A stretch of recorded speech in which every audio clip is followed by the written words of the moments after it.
now, so if everybody can just come in.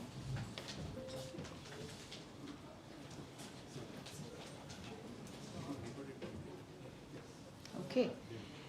So good morning. Welcome to the second day of this program.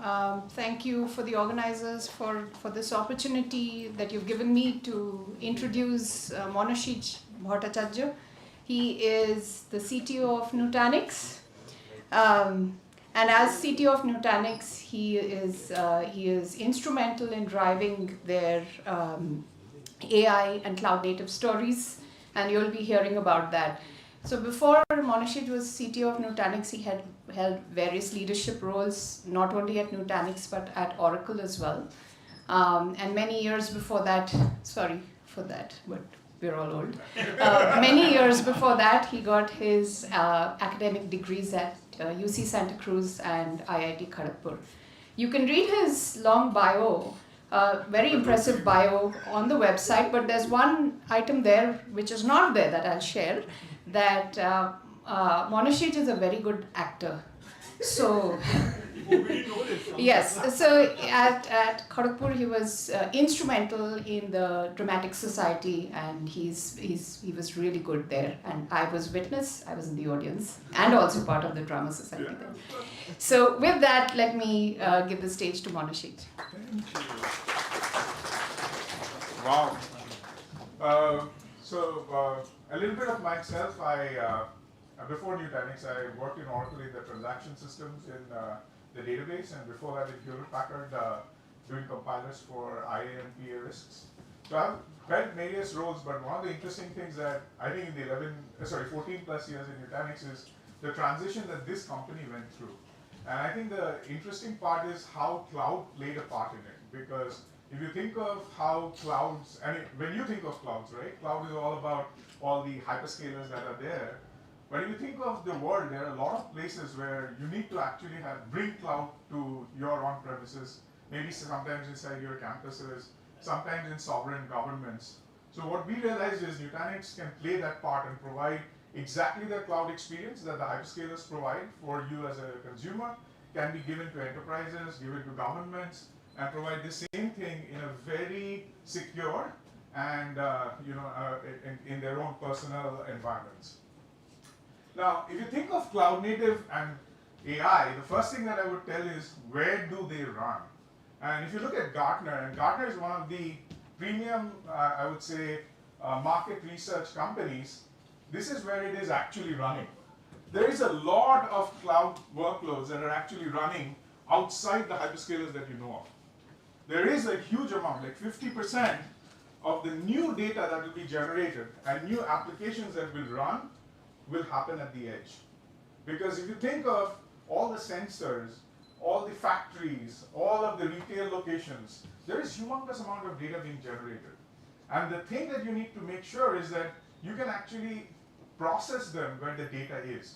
And this is a very big part of making the cloud operating model, that is simplicity, elasticity, agility that you get out of the public cloud, available in all these different locations. And not to say that we don't work in the public cloud, but our primary domain is actually making the product work exactly the same way in on-prem and sovereign data centers. And if you think of the new cloud native world, the other thing that is happening is the transition of how the applications are morphing. And I know I see some gray hairs, so you probably have seen the transition of applications that have happened from the 90s to 2000s to what it is happening now. You see the applications that were built in the 90s, they were all scale-up monolithic applications. And what it happens with scale-up monolithic applications is infrastructure provides all the resilience and availability. So if you look at all the work that Dell and EMC and all these big companies have done, is to make sure that you have resilience and availability on failures. Like, your things went down and all of that happened, but the application would stay up. So that thing completely changed, I think, with the advent of the cloud. And I think what clouds did, they said, oh, things fail. You guys, you application writers, you need to start taking care of availability. You need to start taking care of resilience. And for that, the thing that was born is what they call microservices, which means every service now needs to take care of its availability at the application layer. So you need to think about how you need to build your application in a layered fashion so that you can take care of, let's say, database replication at your level, application resiliency. Let's say you have a web server or an app server. They need to be resilient. They need to have replica sets. All of this is a new thing.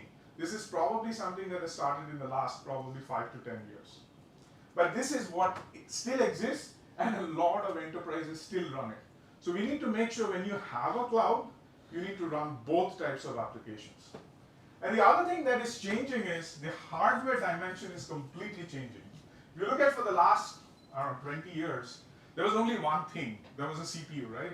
You only optimized for the CPU. And that, I was a compiler guy, so I know all of the complex things that we did, whether it's loop unrolling, all the complex things. Everything that you thought about was at the CPU layer. But now, when you look at systems, systems are very broadly divided into how you do your core compute, which is serial instructions.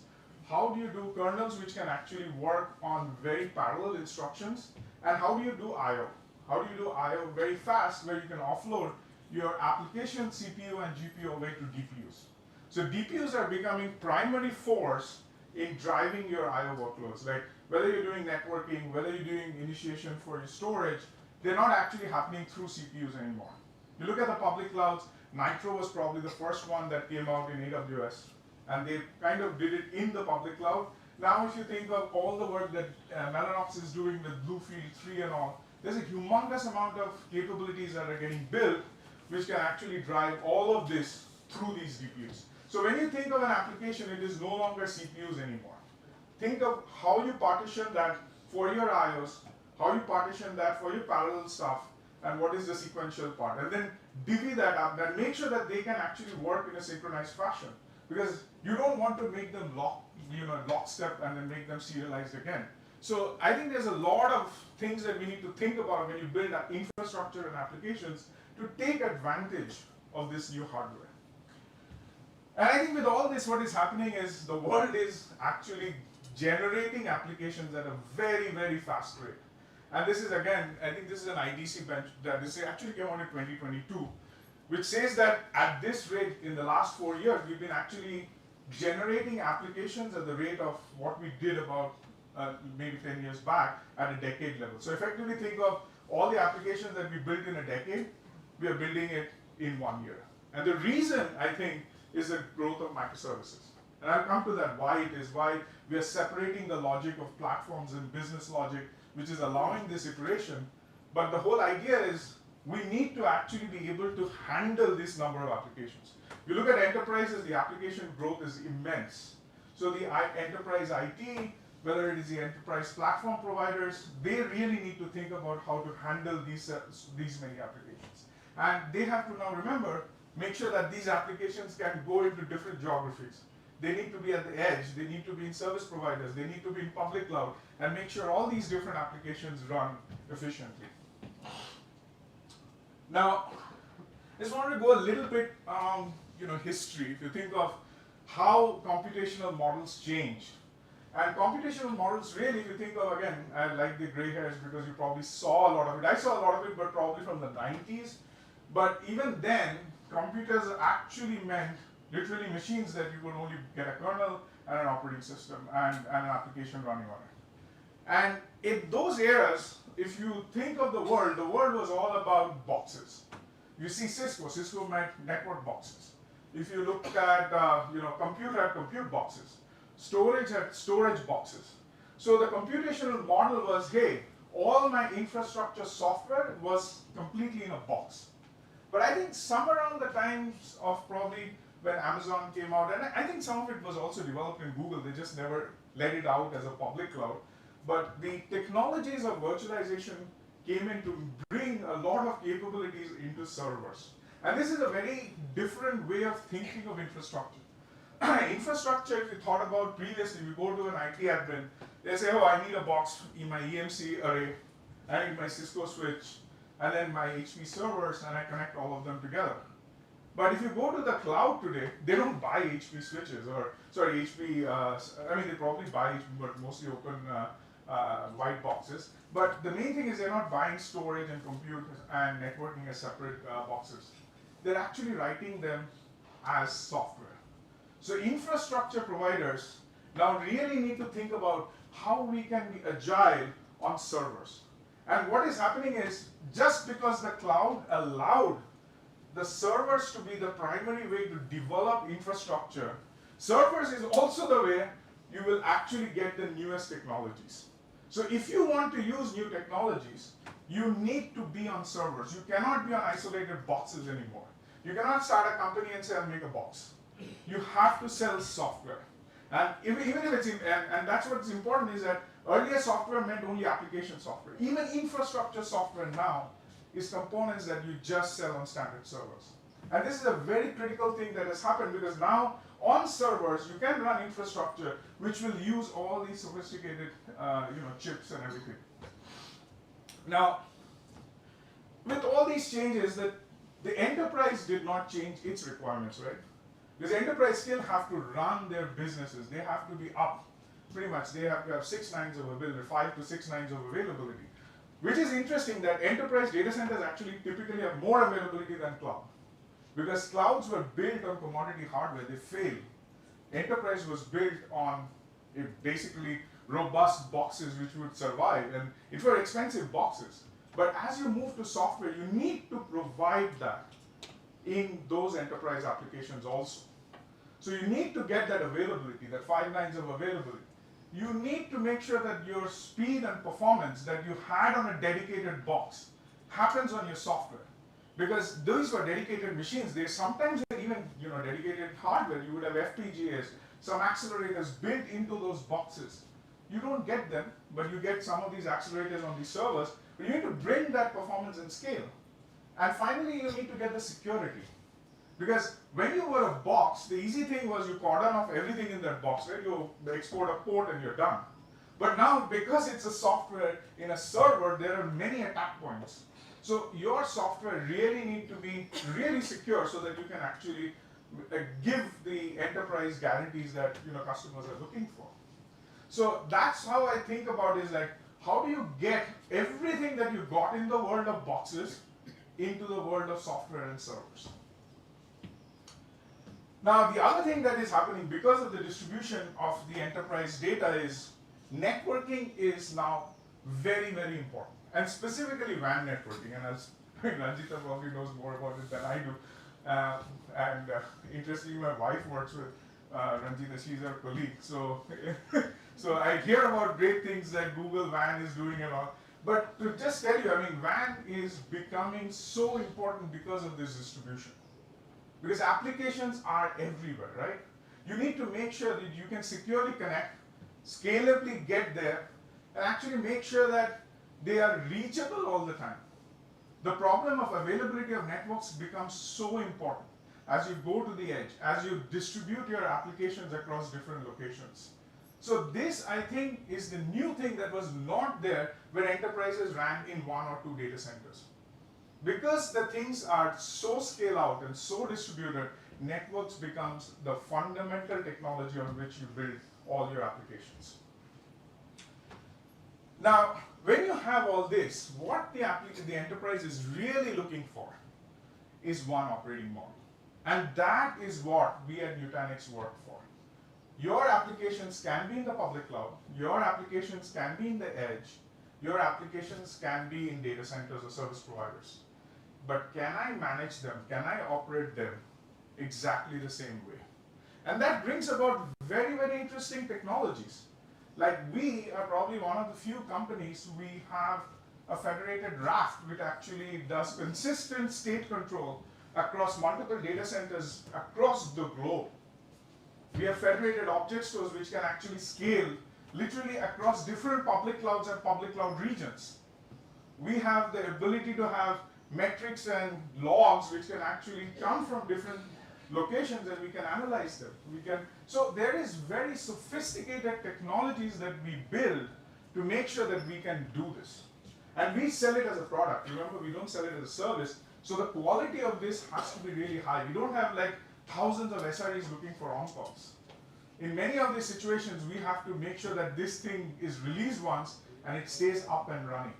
So there's a lot of interesting things that you can do here. So I'll just go about a little bit about what the cloud personas are, and I'll focus mostly on the operator, because this is the user-facing view of the cloud. This is how you look at AWS, right? It's something simple, agile, elastic, perfectly good.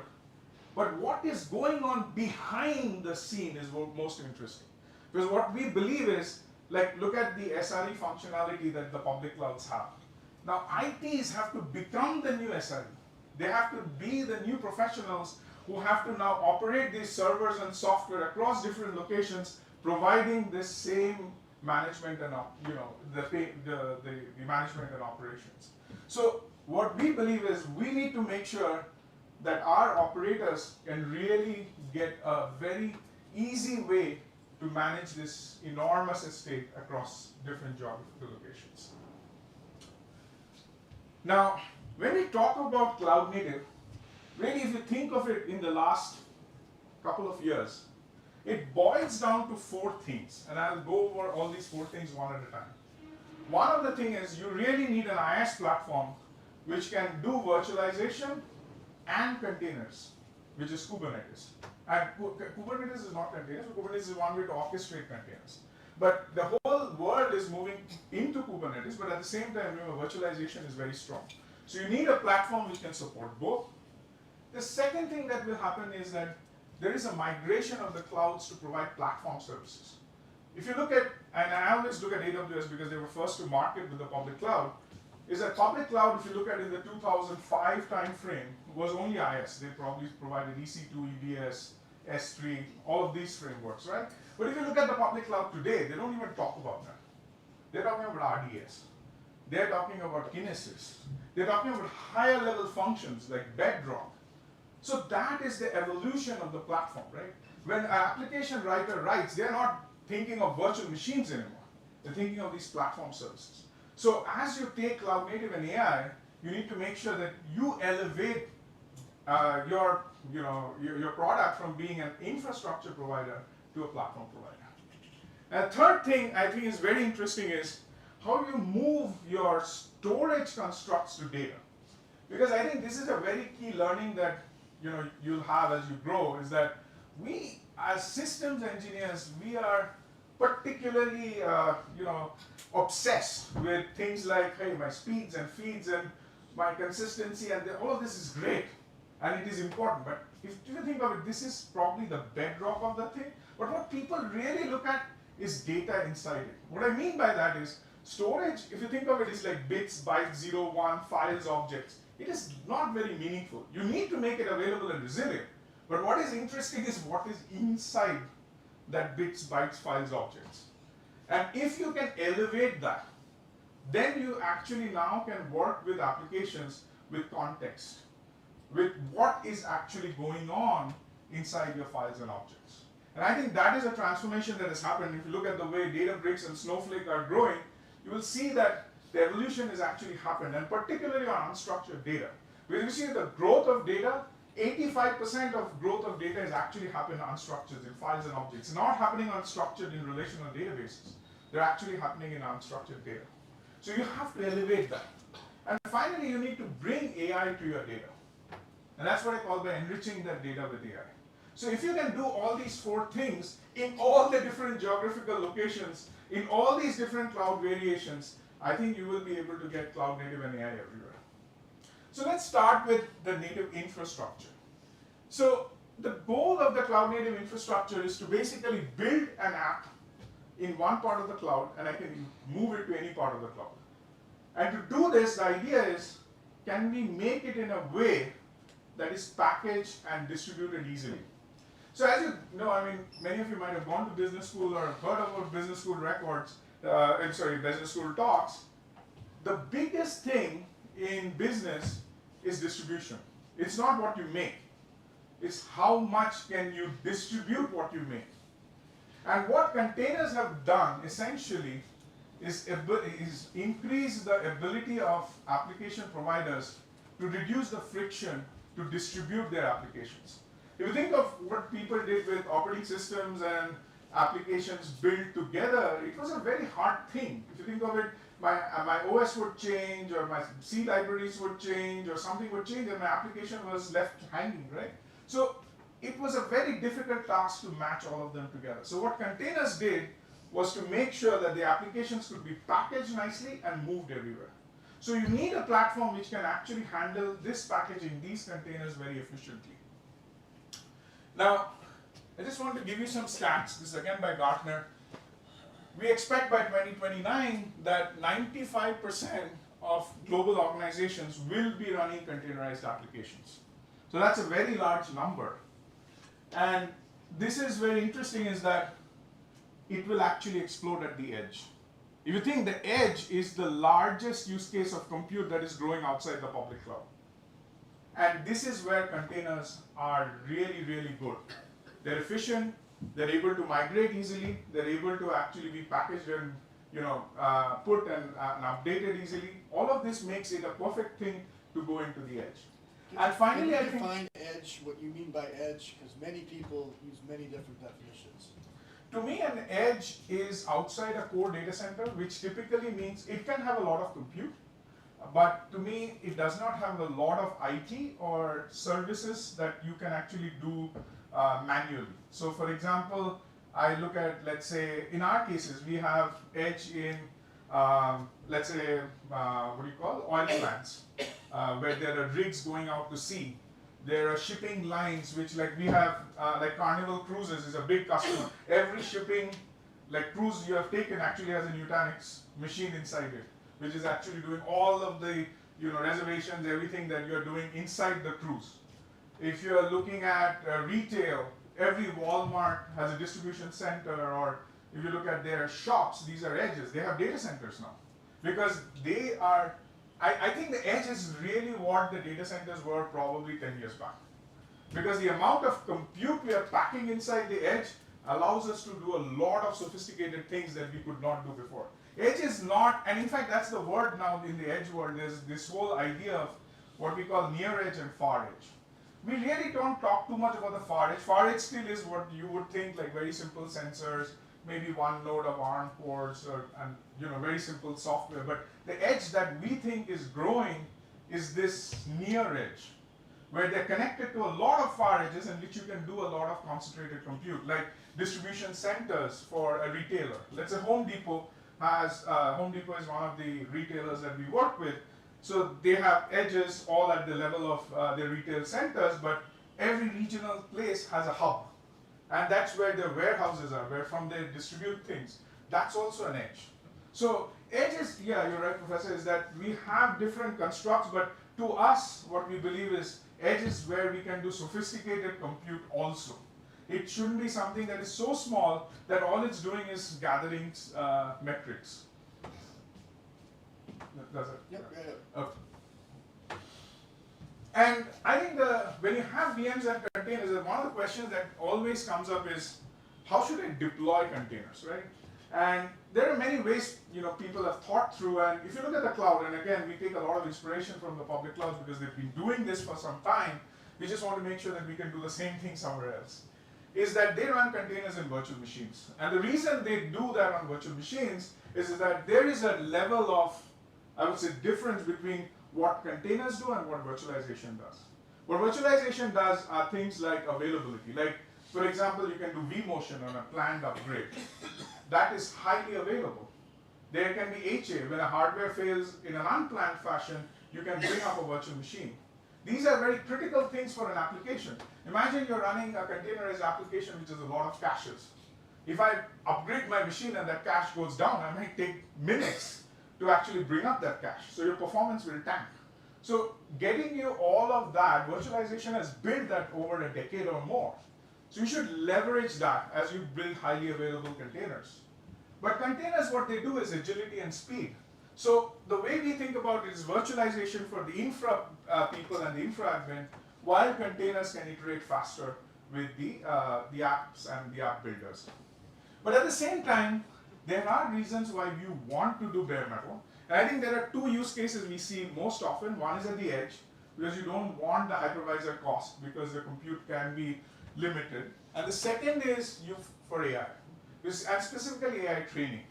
Because what happens is, and this is a very interesting problem, you guys are all systems engineers, you'll enjoy this, is that if you go into the world of microservices, these microservices we think is very IO-bound.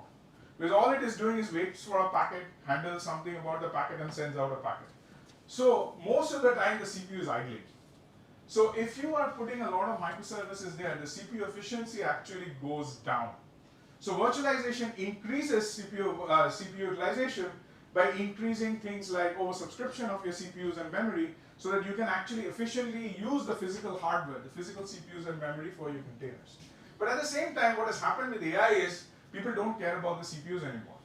Because the cost factor that has happened between GPUs and CPUs is GPUs are now 10x more expensive than CPUs. So all you care about is my GPU most efficiently accessed? And do I get the most latest drivers and capabilities of GPU? And what has happened with hypervisors is hypervisors have always lagged in capabilities and in how these GPUs are handled over what you can do in bare metal machines. Which is why many customers today prefer to use bare metal for only a few applications. Maybe AI or at the edge. But majority of VM containers are actually used in virtual machines. But if you think of what is happening is that you need to actually have all of these. When you want to run it everywhere, you need to actually run these VMs and containers literally on any cloud, on-prem, or in service providers. Now, the reason I'll tell this any cloud specifically for virtualization, and this is also a very interesting transition that the clouds understood, was clouds at some point wanted to get those monolithic applications. And they realized that the cloud native model that they had would not bring the enterprise applications. Why? Because clouds were not designed for it. Remember, they were not capable of handling the resiliency that the enterprise application. This cloud was designed for all scale out. They were never designed for scale up. Now, what they realized is if we could put infrastructure software on bare metal machines and be just a data center, you can actually bring enterprise applications to the cloud. And that's what we did. AWS created their bare metal. We have a solution with AWS. Azure has a semi-bare metal solution. We work with Azure. And GCP has just come out with their bare metal solution. We will basically work with them, and we're working with them, and we'll release it at the end of this year. So now you can bring those enterprise applications exactly as you would on your core data centers into the public cloud, as well as use the cloud native anyway, because they are built for the cloud. But the important thing that I wanted to mention is the containers and the Kubernetes that you have, it should actually be really portable. And for that, you need to make sure that your Kubernetes platform is open.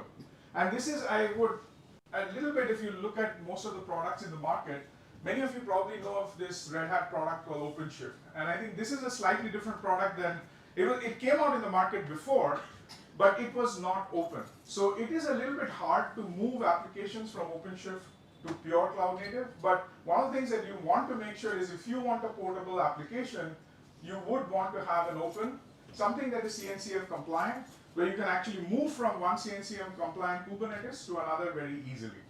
So this is more like a requirement that you want to have, whether you run it in the public cloud or on-prem. But at the end of the day, what the customer really is looking for is this one platform. And the one platform in which they can build their infrastructure, whether it is through blueprints or through some of the Terraform constructs where they can easily automate the creation of their applications, their virtual machines, containers. They need to operate. That means they are day two. They have to look at their metrics, alerts. They have to do case resolution, RCA, all of that very easily. And finally, they need to govern. That means there is security constructs, there are financial constructs, which you will be very interested in the cloud. The biggest of governance is actually not security, it's finance. Because when you go into a service level model, the biggest problem that happens is ease of consumption. Now, ease of consumption is good, but it also increases price. So you will see governance in many of them. There are a lot of companies. In fact, we acquired a company from Bangalore who actually did specialize on FinOps in the public cloud. Is how do you make your public cloud more efficiently consumable? Because one of the things that the public clouds are doing, specifically as you move from IIS to PaaS, is they're actually moving their bean counters from cores to APIs. So APIs are counted. Like in the case of AI, tokens are counted, which becomes extremely hard to predict cost when you're building an application in pure cloud, right? So this is one thing that we need to make sure that whatever we do, we need to be able to build, use and operate, and then finally govern our applications very seamlessly. And I think what is happening with the bringing of AI is people want this. You think the consumption model originally for this cloud was all UI, right? People had UI, you clicked on AWS console, I wanted something, it came up. Then it became, mostly API driven. You had Boto or some of these SDKs through which you would program the cloud. Now you want agents to do it. So this is a transformation of how people are thinking about using the public cloud or the cloud native applications. So let me talk a little bit about the cloud native platform services. What does it even mean? And this is, the way I think of it, is the layered cake of a cloud native application. If you look at the monolithic application before, remember everything was together. Now with a cloud native application, and the reason why it is getting popular is you can iterate very fast. And the reason you iterate fast is every layer actually works on their business logic. And everything else is consumed through an API. You just consume a database through an API, a message bus through an API, you consume whatever you want through APIs. So you need a rich set of platform services to build that application. And you say, what the hell is a platform service? But if you think of a platform service like the database is also an application. But it becomes a platform service when, it can be provisioned, it can be deployed, it can be operated, everything through automation, through APIs. So when you do that, then you become a natural, platform. So you convert an application to a platform service when you can automate enough of it such that it is now consumable through an API. Now, if you want to use actually I think this is the old, this is where I changed some of it. Do you have the new slide picked up? Should have been. Okay, that doesn't matter, I think it's late. I had some, anyway, that's fine. This was, I made some last minute changes yesterday. I wanted to remove the Nutanix name as far as possible. but anyway, the point I was trying to say is that, so if you build up, so we at Nutanix, we are trying to build something for our application developers, which is a whole suite of platform services. Like for example, when I start a platform, I might need a load balancer to actually scale out. I might need an ingress controller to do my security. I might need a message bus to actually make sure my data can be pushed across different regions. I might need a database. I might need observability. Because as you see this, as these things are moving, well, one of the big things is how do you observe this? Because there are so many logs, so many metrics of these different components. So you need a platform service which can actually deliver all of this for the application developer. And that is what you need to get done. With something like whether you build your own or whether you take something from the market, but this helps people to build applications everywhere because this is available in the public cloud, this is available on-prem, this is available at the edge. Now the interesting part of that is some of the platform services I mentioned were stateless, mostly networks, right? Load balancers, they are mostly stateless. If I have a firewall that breaks down, maybe I have a disconnection, I bring it up, my connectivity is there. Maybe my load balancer counts off, I might not be able to distribute for some time, it comes back, it works again. But if you look at for many of the stateful services, I talked about databases, message buses, all of this, when I become containers, one of the most important thing is, can I give the same resiliency there? That means I need to give all of the resiliency that I gave to virtualized applications. Like I could snapshot an application, right? I could do disaster recovery of an application. Can I do the same thing for containerized applications? And then to do that, I need to make sure that I can provide this on any container substrate. So that is what we call by our data services, where we actually abstract the cloud storage into something that we provide as block storage. What we mean by is we can consume EBS, that's perfectly fine. But the EBS that we consume is like disks. But we create an abstraction layer with a control point for snapshots, replication, disaster recovery is done by our storage layer. So whether we run in the public cloud, whether we run on-prem, whether we run in the service provider, the application gets exactly the same storage functions. So if I want a RTO and RTO, I get in the public cloud, in my on-prem data centers, I can get it exactly the same way. Like for example, your persistent disk in Google might not function the same way as EBS, right? The RTO and RTO guarantees of this could be very different. With this, you don't have it because you abstract it out. So that's what we have built, which allows you to do that. Now, the interesting thing is, it's not just, you know, your block services. You will need files for your unstructured data. You need a lot of management on databases. All of this on the Kubernetes platform, and then manage all of it globally through something which can actually operate, you know, build, operate, and govern these applications across different locations. Anyway, I'll skip this. But what this allows us to do, remember what I was talking about with this cloud native AOS, is we were born primarily in the core data centers. That's what our core business is. We have about 30,000 customers. I mean, peanuts compared to one of the big clouds do, but still it's a very decent number. We grew a little bit with the public clouds on their bare metals, but with this, what we expect is to move very deeply into the public cloud and very deeply into the edge. Because that's where pure cloud native exists. You don't have bare metal. You might be able to work on generic, cloud VMs or cloud Kubernetes clusters and give those same guarantees of snapshot replication, disaster recovery across these different locations. So I think let's move a little bit to this data management, and I think this is one thing that you will see with enterprises now more and more is we are very geo-distributed in generation of data. And most of the data that we are generating is files, which is pretty much your documents and your pictures and so on and so forth, right? Now, one thing that you want to make sure is that as a company, can I treat all of this very uniformly? That means I set a policy on a type of data and that gets affected anywhere. That means if my data is on the edge or data is in the public cloud, it doesn't matter. I say, for example, a healthcare record cannot leave a data center. That's my policy. It doesn't matter which data center it lands in, it will not leave it. So these are policies that enterprises want to put. So when you are defining that, can you actually do that such that these things can be done across all files and objects everywhere? So what enterprises really want is some sort of a data manager which can manage all of this data pieces that are across different geos and different locations. But I think the important thing is, when I talked about this word, remember, I will not allow a healthcare record. How do you know that's a healthcare record? The only way you can know that it's a healthcare record is you actually put some compute which actually determined it's a healthcare record. Right? It read that file and actually said that this is, and then you applied a policy. So more and more this you will see is you need more of this compute to come to data, which is why I was telling this is that sophisticated compute has to come to data.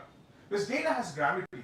If you think of the structured model that people originally had was, you would bring data to compute, wherever there was a central compute, and you would process it and you would analyze it, but it is very, very difficult. If you think of all the data that we are generating, it's just a lot of waste.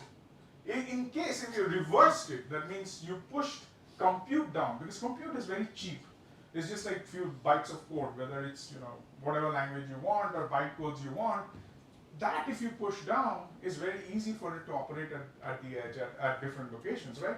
So this is what we really mean by bringing AI to data. That means intelligence is basically compute you want to push to data. Now it follows a little bit, I mean, if you are with any of these, if you are in the database classes or any of the traditional data processing units, if you look at how data processing started, right, and I was in Oracle, so I saw it firsthand, was you look at SQL, right? SQL is a data flow language.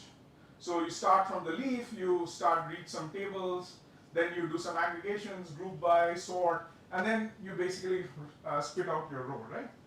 But if you have to think of SQL, it needs to really get the data into the database, which is very hard.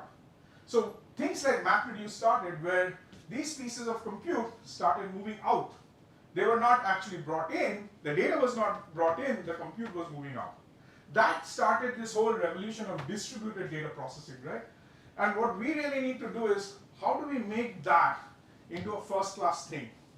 Now, there are companies which are doing it. In fact, if you think of Databricks and Snowflake, one of the things that they're doing is, they started in the public cloud, but they're now connecting to the edge. But what they still want is the aggregation done in the public cloud. But if we can do something where we can bring the compute close to the edge and not require this aggregation always in the public cloud, we can do a lot more things efficiently.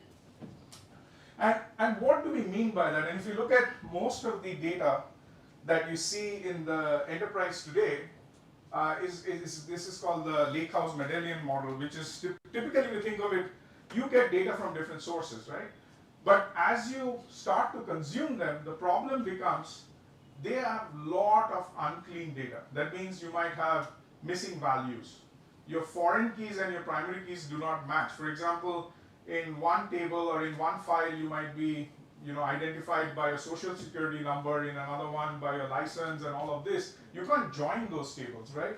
So you need to actually morph them such that, or clean them such that they can be actually made usable. So all of these pieces are functions that you can now apply to your data that is in these different locations. So you can prepare them, clean them, do all of that in all these locations, as opposed to bringing into a single repository and doing it there. So I think there is a lot of capabilities that you can build, and actually some of the things that we're building in Nutanix to allow you to do all that. And just to give you a specific, this is more as like if you've not been as a student, one thing is just what does the unit look like? If you look at any data flow diagram, it really is a very simple thing. You start with the data and metadata, and then a trigger happens. That means you change or insert more metadata and metadata.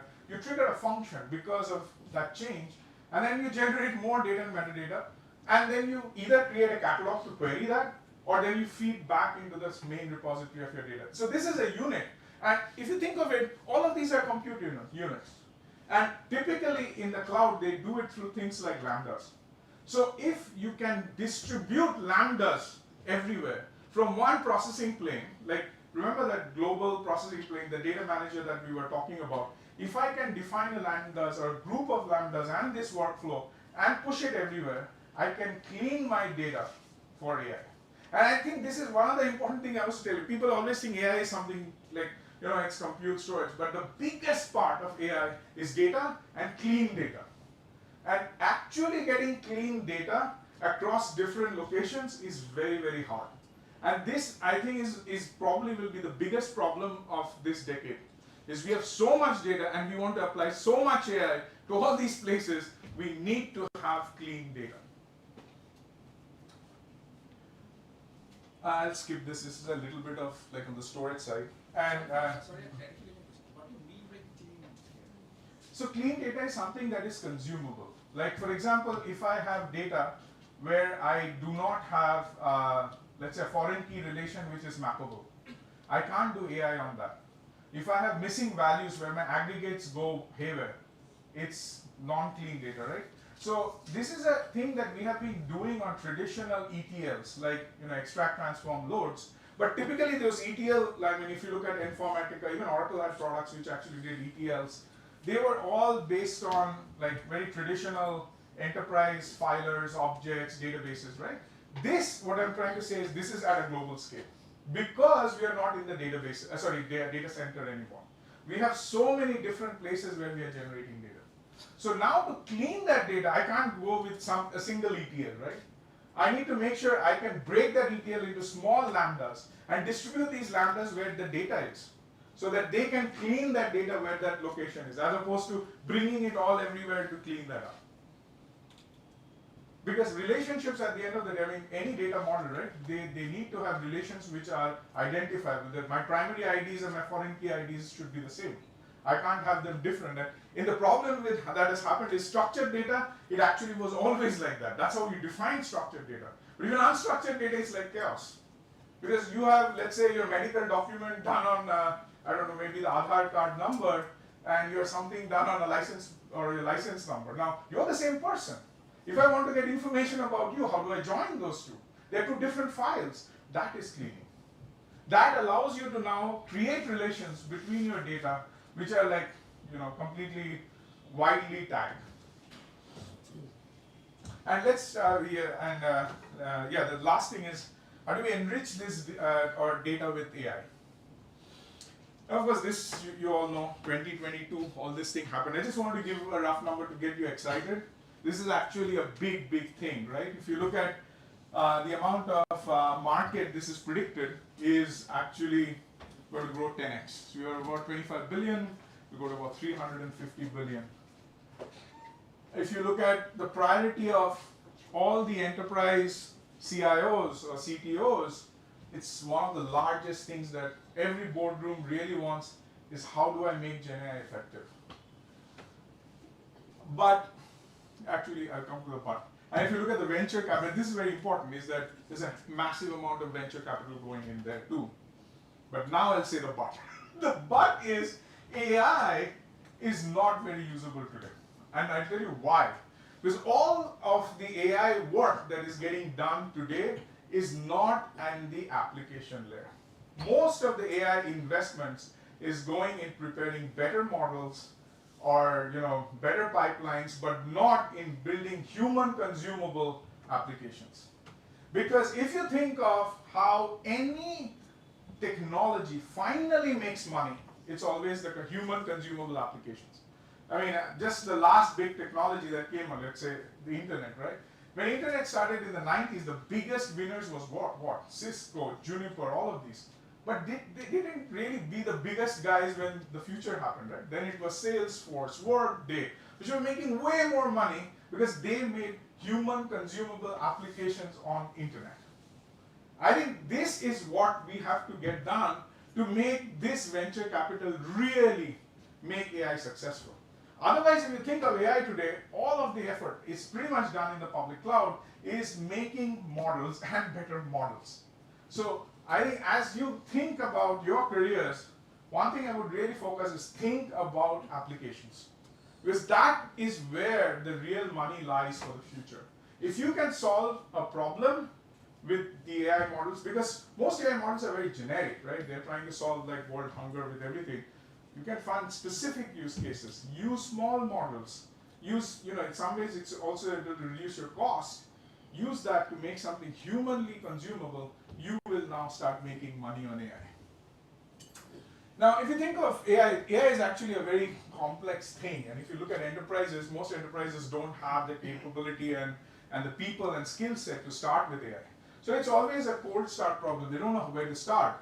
And I think the other part, which is very, very getting more and more tricky is safety.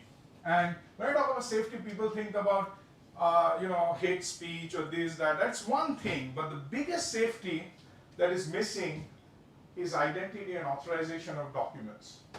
That means an AI, if it looks at a document, typically doesn't forget it, right? Now, if I query that model, let's say I fine-tuned it, I did some LoRa on it or whatever I wanted to do on it, or I put some RAG on it, is my authorization still maintained when I query that AI, right? Now, that is actually a very, very important thing. And in fact, I think if you look at many companies, Glean is probably the most ahead in this. But everybody who's trying is, how do I make my AI safe and secure? And the third thing actually people are really worried about AI, specifically when applied to applications, is, do I want to give my data to a place where I might be compromised? Like for example, let's say I'm the Singapore government, and the Singapore government is, because I mentioned it because they are a customer, is that I don't want to give my data to a public cloud data center, period. And how do I then deploy AI at scale? Oh, yeah, nearly done. So yeah, how I can deploy AI at scale? So this, I think, is the three main questions that people are asking for, is how do I get the skill set to run with AI? How do I actually have safety of my AI so that my identity and authorization is maintained? And do I have safety of my data? If I give my data to someone, do I trust them? And I think if I can solve these problems, the basic problems, I think we can solve AI. And I know you probably are thinking my talk was, so I'm not an AI person. I don't understand AI mathematics. I understand IOs which AI models do. I understand networking which AI does. I don't know how those maths work. It's a pretty complicated thing. And I myself am not a very great mathematician. But at the end of the day, this is also a very important thing.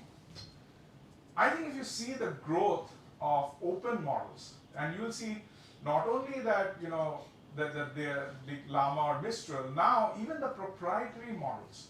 Look at Gemini came out with Gamma.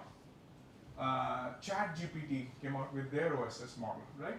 So what you will see more and more is that people will give out these models so that they can be applied to your data everywhere, right? So now you need an infrastructure, because to run that model, you would actually need an infrastructure like the public cloud, which would actually give you exactly how the public cloud rendered the model, right? If you go to ChatGPT today, what do you get? You just get an API. You get a chat completion API. That's all you get. And you apply whatever your context is, you apply the content, and you get a reply.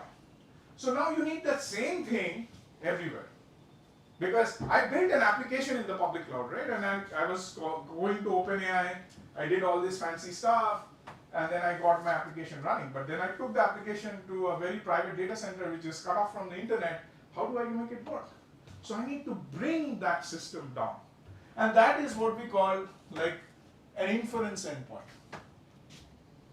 Okay, and talk a little bit about this in the later part. But the idea is that, can I provide you this OpenAI-like construct in any location?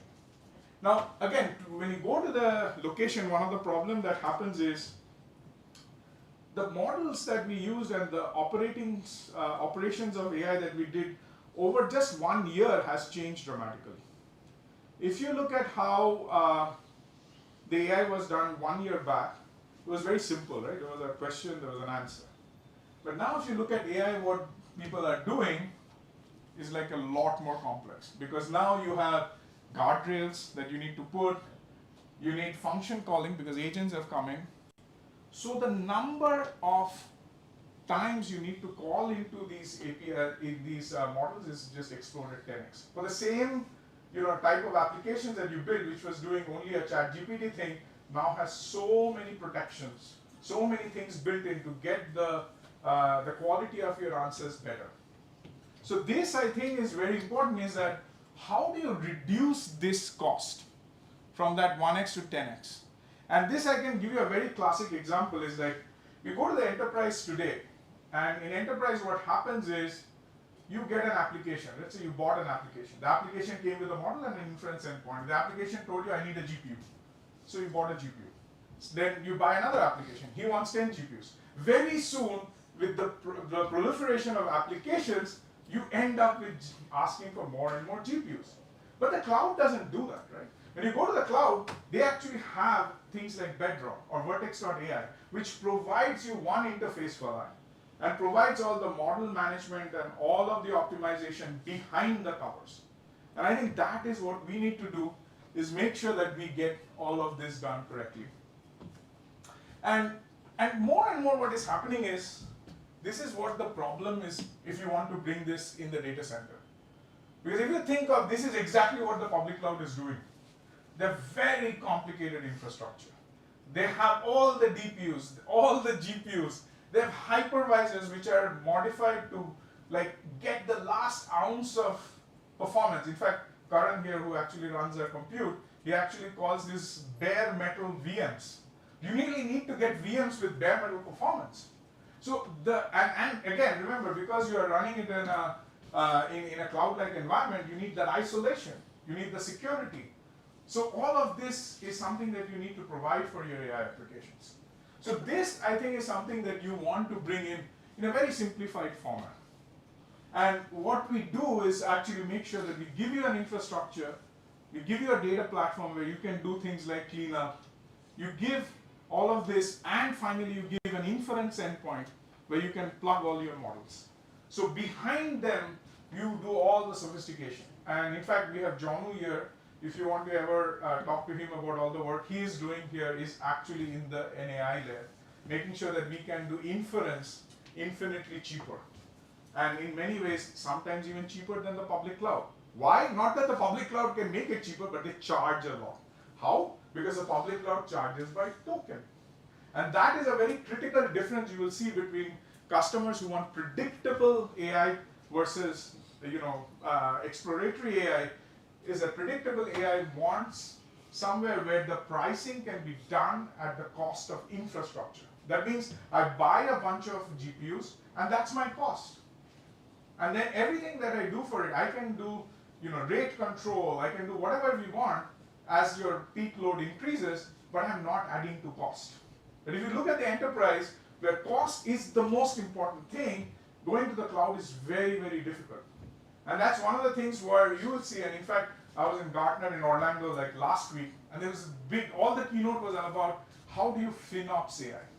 How do you make sure that you can actually get the right budget for the right AI application? With an inference endpoint, you can solve all of this. So just to see the evolution of AI, and probably you guys are already aware of this, is that look at 2024, it was very simple. But as we grow, we are actually doing lot and lot more. And then you need an infrastructure which can actually handle all this. Now, just to finish the last 2 minutes, and I think this is a very critical thing is that's transforming between models to agents, is agents are very, very tricky. Because at all this time you were actually just doing search and summarization or some sort of query making your data rich or anything. You have bought things which you can now act. And that's very tricky because imagine in the world of browsers when ActiveX came out, right? You would put binary code inside your browser. It was very risky. So the most important thing as you deploy agents in the enterprise, the biggest challenge is how do I sandbox them? How do I make sure that if I bring an agent, the agent doesn't do anything bad? It can be as simple as I have microsegmentation built in, that I don't give you access to this port or this subnet. It can be or more complex things like I don't give you access to this piece of data.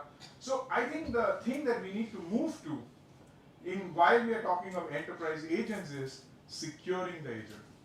And this is not true for just one agent, it is true for all agents. Because very soon what will happen is that we will have lots of agents.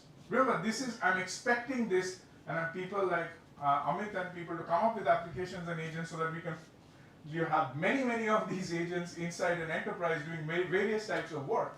And they need to communicate with secure and authorized ways.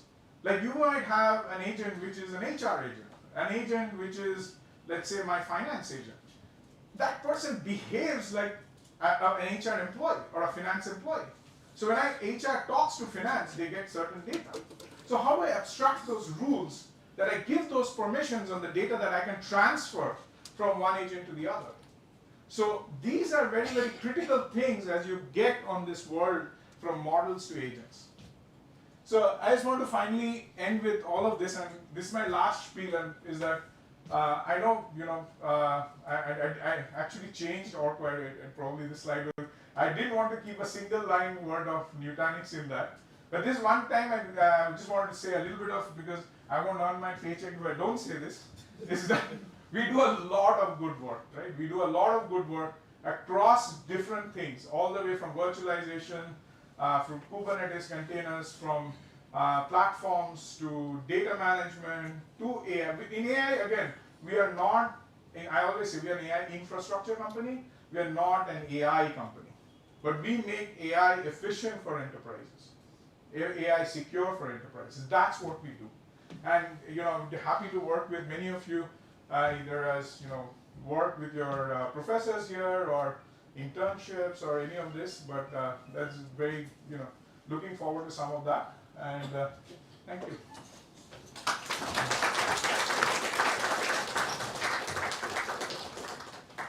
Thank you, honestly, for the great talk. So we have time for, I think, one quick question. Oh, sure. That's the toughest. Are you around in the break? Yeah, I'm here till 3 All right, o'clock. so you showed tremendous change in the structure of how AI is done in the last year or two. So what does your crystal ball say is going to happen in the next couple years? Yeah, these are hard questions because there is a lot to do with business uptake as opposed to technology. I think technology exists where we can do a lot of stuff. The problem I feel is what I mentioned, right? Is how fast can we empower business to adopt AI? And I think all companies are trying to do it from various fronts, whether it's functionality of AI, capability, efficiency of AI. But I would expect that adoption to increase. But at the same time, the problem I feel is we have also invested a lot in AI, right? The returns might not come that fast. So what will happen is, as Gartner says, right, there is this, the Gartner keeps on saying that there is this hype cycle, and we are probably reached the peak of that hype. There will be a trough where there will be validation and real money associated with those investments. But again, it will, we will come out of the valley, because I think this is a true technology. This is a differentiator, and it just needs. So that's why 2 years is a very hard thing to, give an exact prediction on.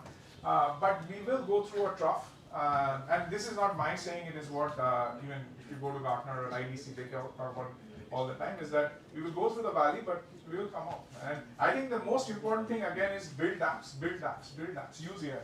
And make those AI available to customers, because what is happening is these models are useless if they are not, if you can't do inference on them. I can make the most sophisticated model. It means nothing unless that model is used by an application, right? So make apps. So that I think is the biggest thing that even when I go and talk to some of the VCs or some of these, the main thing to talk about is how do we make more apps. That makes AI successful. Thank you. So I will allow one more question as long as it's a student.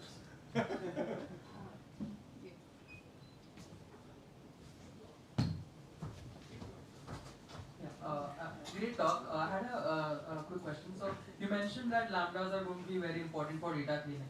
So what is the rationale behind that statement? So lambdas, as I mentioned, right, is a way where you can move function close to data, right? Because if you think of data pipelines today, there are only two ways you can process it. You can actually bring the data to compute or move compute to data. Moving compute to data is easiest done through lambdas, right?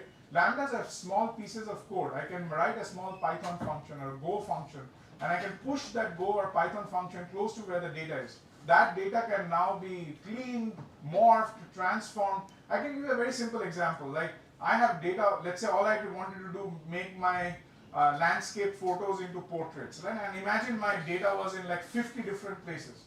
What's the easiest way? Do I bring all of them to a central compute to do it, or I move a piece of compute to do that transformation?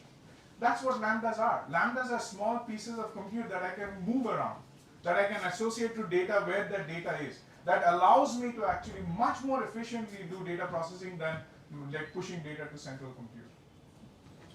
So thank you, folks. Monushit is around this whole afternoon, so you can have more discussions with Monushit, and I need to do this. Sure. Oh, thank you. Thank you very much. Oh, thank you.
Hi everyone, I'm your host for this session. I would request everyone to please get seated. We will start soon.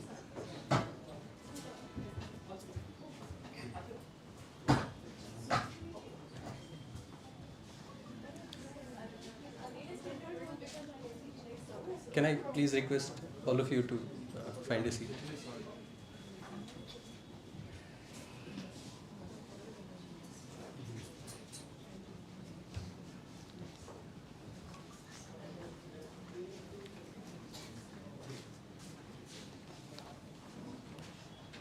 All right.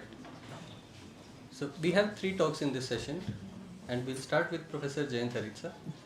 He is well known for his contributions to database engines and database query processing. He received his BTech from IIT Madras and MS and PhD from University of Wisconsin. He is a fellow of the ACM and IEEE. And he has been a faculty of computer science at IISc since 1993, about the same time when I was born. And so he is also very famous for giving great talks, including great titles. And this one in particular makes me feel good about being in systems and not in ML so much. And his talks typically have a great combination of humor and scientific rigor. And we hope to see some of that in today's talk. Over to you. Is this audible at the back? Yeah, so good morning and thank you Ashish for the introduction. And several of the speakers yesterday and today said that they will only pose problems and left the answers to the audience as a homework exercise. I'll be much kinder because I'm old enough now in the faculty to understand that it's hard to do homework. So I will actually tell you the answer.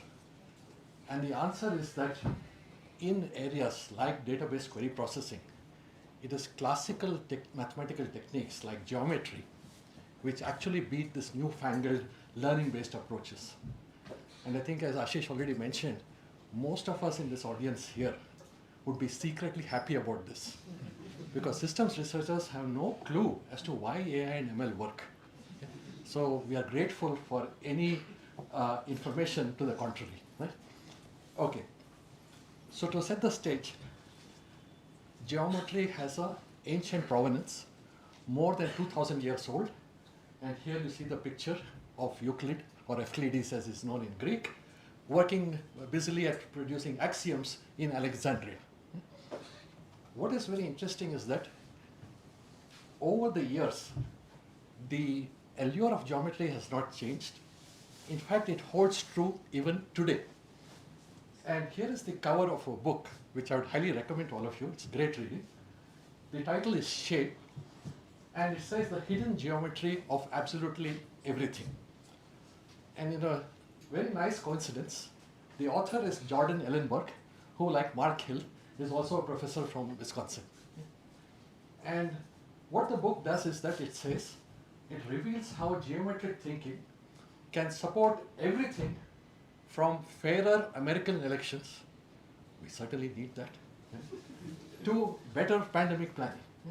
And what I try to do is to make the case that this is also true in the world of robust query processing. Okay. Just to set the context for this talk, a very quick primer about database systems. So I'll be looking at relational database systems where the underlying modeling of data is all done in tables. So here we have a very simple university database where you have 3 tables. There is the student table with information in columns of roll number, name and address. Similarly, you have the course table, the course number, the title of the course and how many credits it's associated with. And then the register table tells you which students have registered for which course and their performance in the course. And if you wanted to ask a question like list the names of all the students and the titles of their courses, we use a language called SQL, which is the structured query language, which I expect most of you will be familiar with. Basically what it says is that the information that you're looking for is present in the student, course and register tables. That's the from clause here. You want to pull out the name of the student and the title of the course. And in order to make sense of the connections, you have these predicates, which is that the roll number of the student should match the roll number of the register table. Similarly, the course number here should match the course number here. Okay? So what is interesting in this is that unlike the typical programming languages that you're used to, like Java, C++, Python, and so on, SQL has a unique feature. It's not an imperative or procedural programming language. It's a declarative language, where basically all that you do is to specify the goals and not the means to achieve the goals. So for example, in this sample query that I showed you in the previous slide, there have been many things that have been left unspecified with regard to the implementation. So for example, this combination of predicates or columns across tables is usually called as the join operator. That's symbolized with the bow tie symbol here. So the order of doing these joins between these three tables, you could choose to first join student with register, which is this predicate, and then join it with the course table. Or for Vastu reasons, you might want to combine register with course first and then join it with the student table. Because join is a commutative and associative operator, the answers would be identical.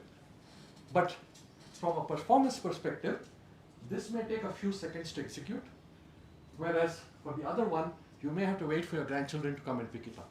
That's the kind of differences you have. Now, even if you figure out the sequence of operations, which is what you see here, join is a logical operator saying combine these tables on a particular column. There are many different algorithms to implement the join. In fact, in the 80s and 90s, it was a cottage industry. Okay? You had nested loops, you have sort merge, you have hash join, you have index join, there's semi join, and so on. So there's a large number of options available. So who figures out the sequence and the implementation?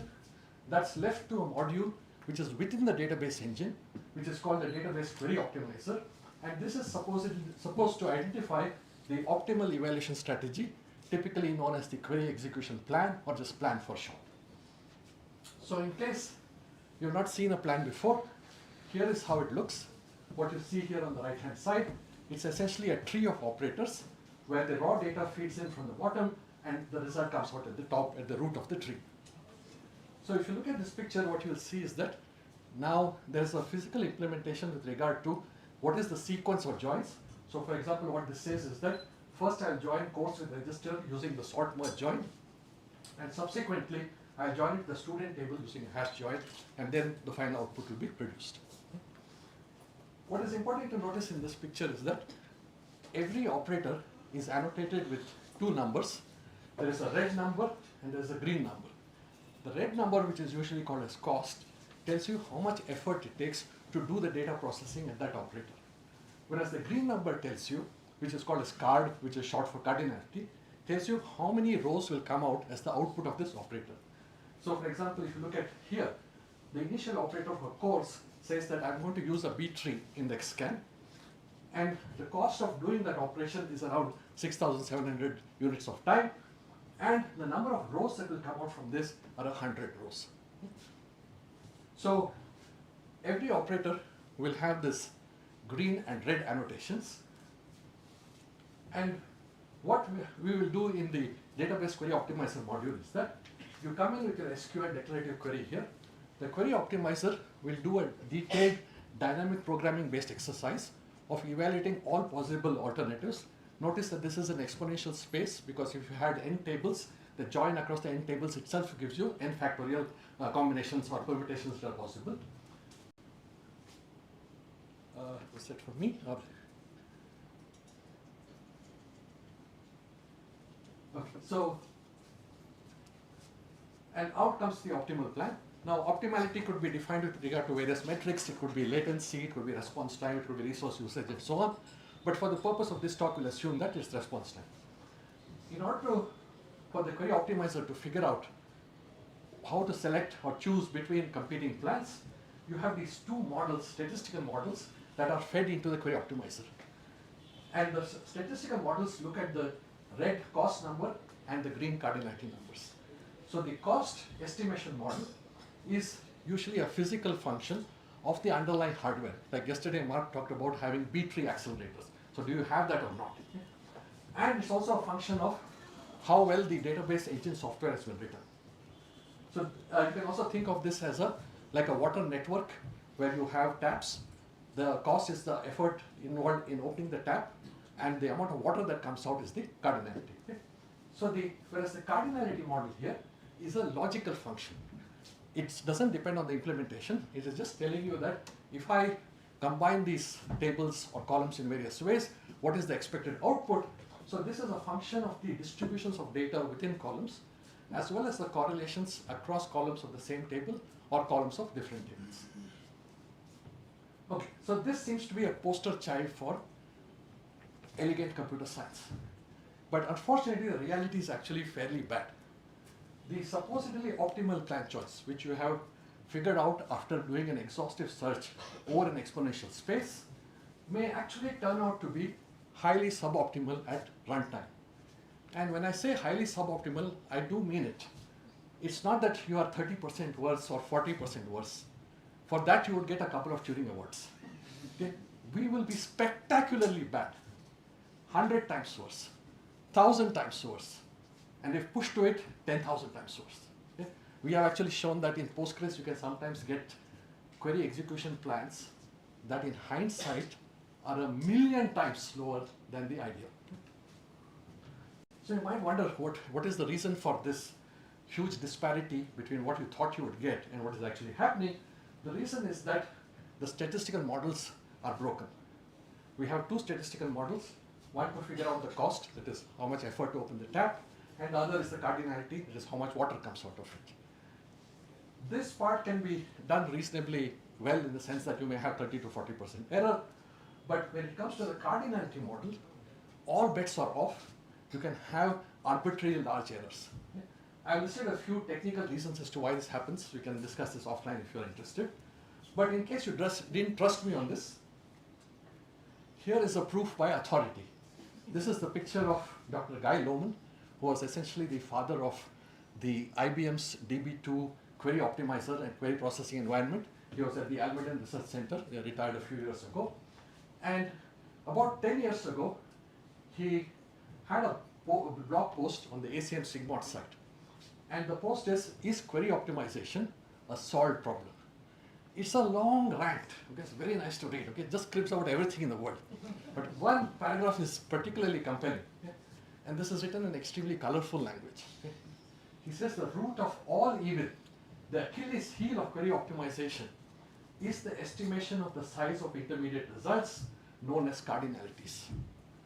The cardinality model introduces errors of many orders of magnitude. Okay? It takes talent to do this. And then what he says is with such errors, the wonder isn't why did the optimizer pick a bad plan? That is, you shouldn't be surprised if you got a bad plan. Rather, the wonder is why would the optimizer ever pick a decent plan? Okay? So he's saying that you should be surprised if you get good news. It's going to be very rare. And this sentiment has been shared by many of the leading industry and academic experts. Here is Dave DeWitt, who also worked with Mark Hill and did some very influential work on caching for database systems in around 1999 to 2005 timeframe. He said that query optimizers do a terrible job of producing good plans without a lot of manual intervention.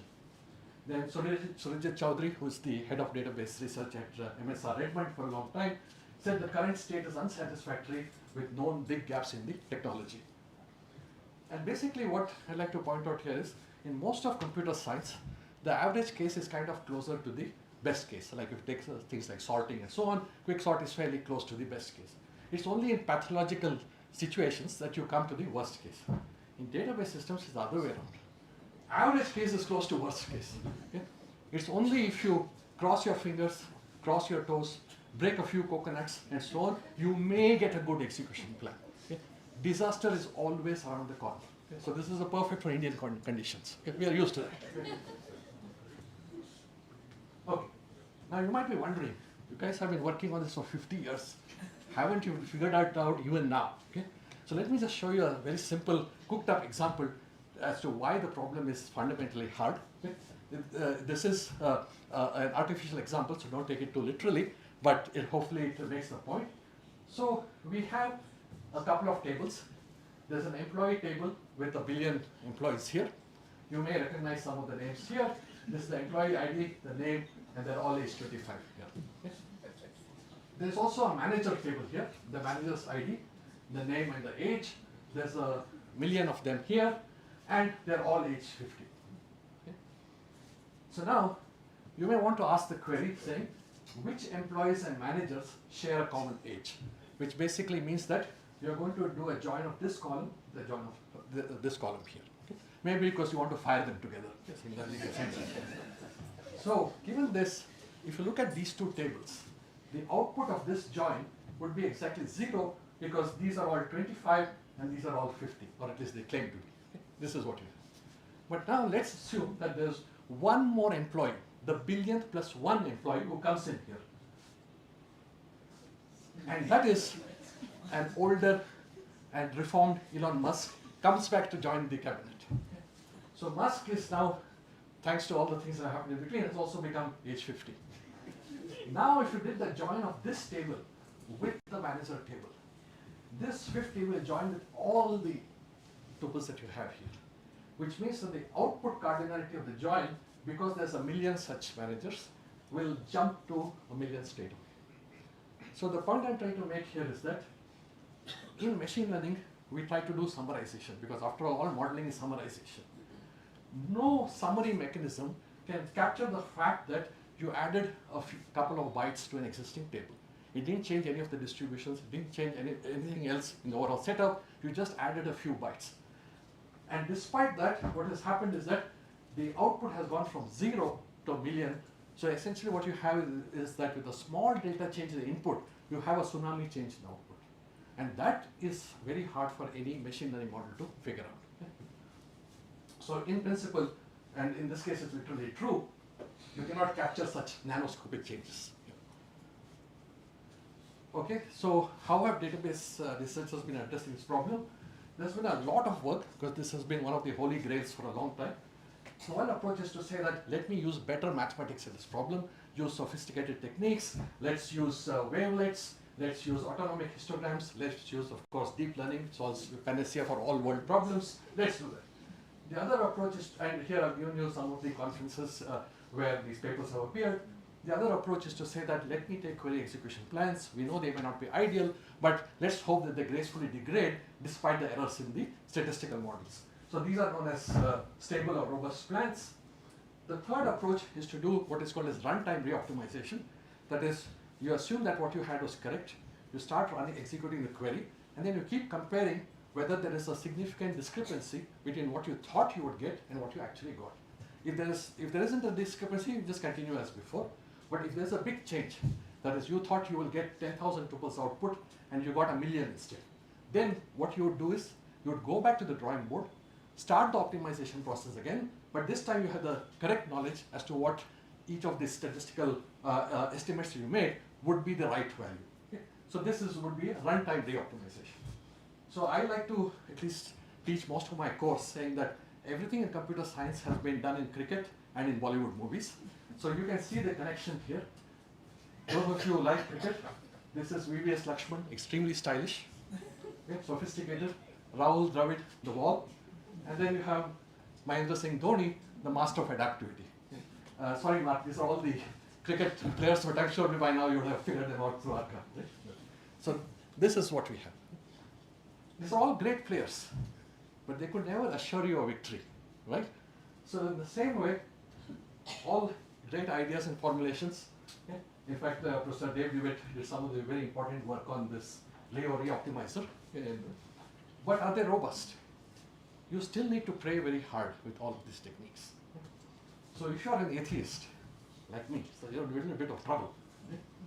Okay, so what has happened over the last decade?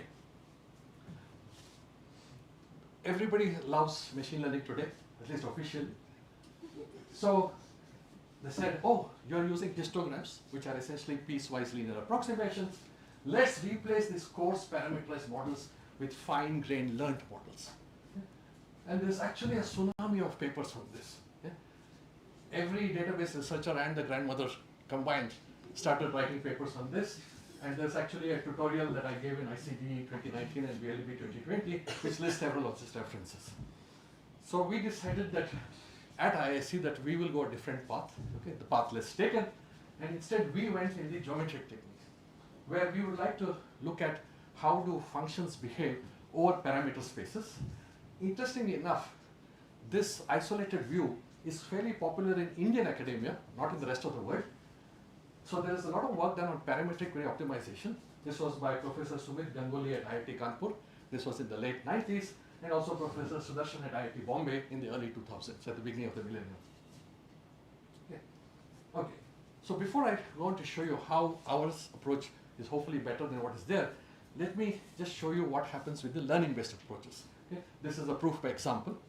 So what you see in this graph here is that on the x-axis is the number of joins in the query. So essentially this is capturing the query complexity. So the query complexity increases this way. On the y-axis is the quality of your estimations of all the models that you had with regard to cardinality. Okay? The ideal value is 1, which means that you made a perfect estimate. If you go here, it's an overestimate. If you go here, it's an underestimate. And notice that this is like 100 and 10,000 here. Okay? So these are large numbers. So if you look at Postgres, which is the most popular open source database system that you have today, you can see that ideally what you would want is something like this, which is almost a flat bar at the level of 1, which means that you're making very accurate estimates. But as you increase the query complexity, you can see that in this box plot, which shows you the various quantiles, it becomes very large. And the errors, as you can see, this is a factor of 100, this is a factor of 10,000 off from the real value. So you're making not small mistakes, but enormous mistakes. So now if you say, let's put machine learning to the rescue, there is a technique which was presented at CIDR 2019, which is called as MSCN. This came from the Technical University of Munich. It stands for multi-set convolutional networks. And if you look at the corresponding figures, certainly they are better than Postgres, but as the query complexity increases, you can see that they still have large boxes here, which means that they are making large mistakes. Okay? And today, many of the enterprise queries actually go up to 20 to 30 joins. So we are just at the tip of the iceberg here. Okay? And what is worse is that the direction also matters here. It's better to overestimate and saying that I'm going to have a large number of rows coming in, because then I can provision for it even though I might subsequently waste the resources. These are all underestimations, which means that you are going to be allocating or provisioning much less than what is required. At runtime, you'll get horrified and you'll get a thrashing between the memory and the disk. Okay? So therefore, what you see is that machine learning can help, but it doesn't solve the basic problem, especially for more complex queries. Okay, now let's look at how geometry can come to the rescue. So we would like to apply what I like to call as the laws of data on the planned cost function that is given the entire plan. How does it behave over the parameter space? So we will call this as the selectivity space. Selectivity is normalized cardinality. So cardinality tells you how many rows will come out. Selectivity is how many rows come out normalized to the maximum number of rows that could have come out. Okay? So it's just between 0 to 1. And so here is a planned cost function, and here is a parameter space, and this is the behavior over the parameter space. So one geometric property one could look at is monotonicity, saying that if I pump in more and more data, so as you go along this axis here, you are pushing in more and more data into the query, it's likely that it's going to take more and more time to process it. So more data means more cost. We'll also assume that it has a smooth behavior in the sense that the function is differentiable. Something else that you could also assume geometrically is that this is a submodular function, that essentially it is concave, which means that the cost for each additional tuple is diminishing. It's like a return on investments. Every additional thing costs less than the previous one. And you can show that submodularity is closed under linear combinations, which allows you to do some nice mathematics with this. You can also assume that there's bounded growth, that is, if you look at this function, it will not take off like a delta function, that there's a maximum slope that you have for the behavior here. So this is all with regard to the planned cost function. Now, in exploring this selectivity space, also you could use geometry. You could, for example, use a multi-dimensional approach where you move in all directions at the same time. Or you could use a Manhattan approach where you only move parallel to one of the axes at a time. That is, you move along X, then you may move along Y, then along Z, but you never move diagonally in space. And finally, you could also leverage the geometry that is there in the join graphs of queries. Okay? So there are several different structures. There are chain joins, star joins. I think there's a picture here. So this is a chain query where the joins between tables are one after another in a linear fashion. Or you could have a star query where there's a central table and there are other tables hanging off it, and you're joining all of them together. Or you may have a cyclic query or even a clique. So, okay. So now what do you do with all of this? I'll just show you one example, and we can discuss in the lunch break if you have more interest in this. I'll just show you how monotonicity, just using that very simple feature, saying more data implies more cost, can actually give you very potent results. So our starting point was selectivity estimation cannot be solved. It's fundamentally impossible problem, except by Rajnikant. And for Mark, I said this is similar to Tom Cruise doing Mission Impossible, but Rajnikant is even stronger. He does it without running. Okay? You see, every Tom Cruise movie runs for a lot. Okay? In Rajnikant's movies, the bad guys come to him. Okay? He doesn't have to go. So that's different. But we said that nobody can do this. So we changed the rules of the game and said that you cannot try to improve on this model. Let's look at the problem ab initio. And instead, we have a new technique called plan bouquet, which is completely abandons estimating these numbers, saying it's impossible to do it right. Instead, what we do is we do a runtime selectivity discovery using compile time selected bouquet of plans, that is multiple plans together. And what is interesting is that with this approach, for the very first time, we can actually give worst case performance guarantees. So compared to the ideal, how bad can you get? Okay? And you can give a numerical value. Okay? So you can stop praying and saying this is the number. Okay? So in fact, you can show that for if there is one dimension or one estimation that is troubling you, then you can actually give a relative guarantee of 4, that is compared to the ideal, you'll be within a factor of 4. Now you might say 4 itself is bad. Okay? But compared to the 100, 1,000, 10,000, this is in comparison hopefully much better. So what we have done is to take an absolutely terrible problem and made it mildly horrible. That's the change. And what is, so this gives you guarantees, and the actual empirical performance is well within these bounds, even on industrial strength environments. Okay, so let's just quickly show how you can do this. So let's assume that you have this 3-dimensional space in which you need to do estimations. Okay? These are different operators, like this is a filter predicate on the course table, these are the 2 joints that we had before, and you have to make estimates in this 3-dimensional space. What usually happens is that you may estimate the query to be at 5%, 2%, and 8% in this 3D space. And to your horror, at runtime, it turns out to be here. So E is estimated and A is actual, 75, 62, and 85. Okay. So what has happened is that you had an ideal plan here, which was red, but you're going to use red in the green location. Okay. So that's P sub OE is the optimal plan here at the estimated location, OA is optimal at the actual location. So you are using red at the green's location. And because of that, you have a suboptimality. Okay? You're using the wrong technique. Okay? You're using the hammer where the screwdriver should have been used. That's the mistake. So the suboptimality, because of this change of location, is the cost of green, the cost of red at the green location compared to the ideal, which is the green plan itself. And this is of course lower bounded by 1, but can be arbitrarily large on the right hand side.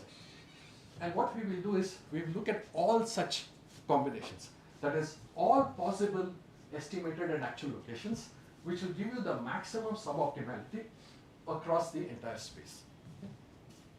Okay, so now what is interesting also here is that traditionally much of computer science, we always try to beat the state of the art, saying that if this person had this performance, I'm doing better than that.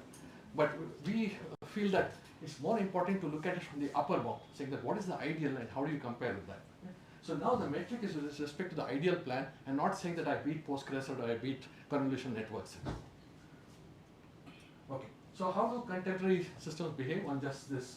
Let's see how it behaves on just a 1-dimensional selectivity space. So the query that I showed you before is also shown here, and we have added a predicate which says that the fees of the course should be less than some parameter $1. By changing this value, I can cover different selectivities in the space. If I give you a small value here, it means that very few of the courses will qualify. If I give you a large value here, all the courses will qualify. So, okay, so on the x-axis here, you have this selectivity of this predicate, which is shown here, which goes from 0 to 100%, so log scale. On the y-axis is the optimal, is the cost of the optimal plan over this entire space, which is shown by the green line, you can see that it goes from around 6,000 to around 6 million here, okay? And this is monotone. Now, if you drill down into this picture, you will actually see that it's composed of multiple plans. The ideal plan in this region, which is the low selectivity region, is something like this, where the course table has a nested loops joined with the register table, and then another nested loops with the student table, that's P1.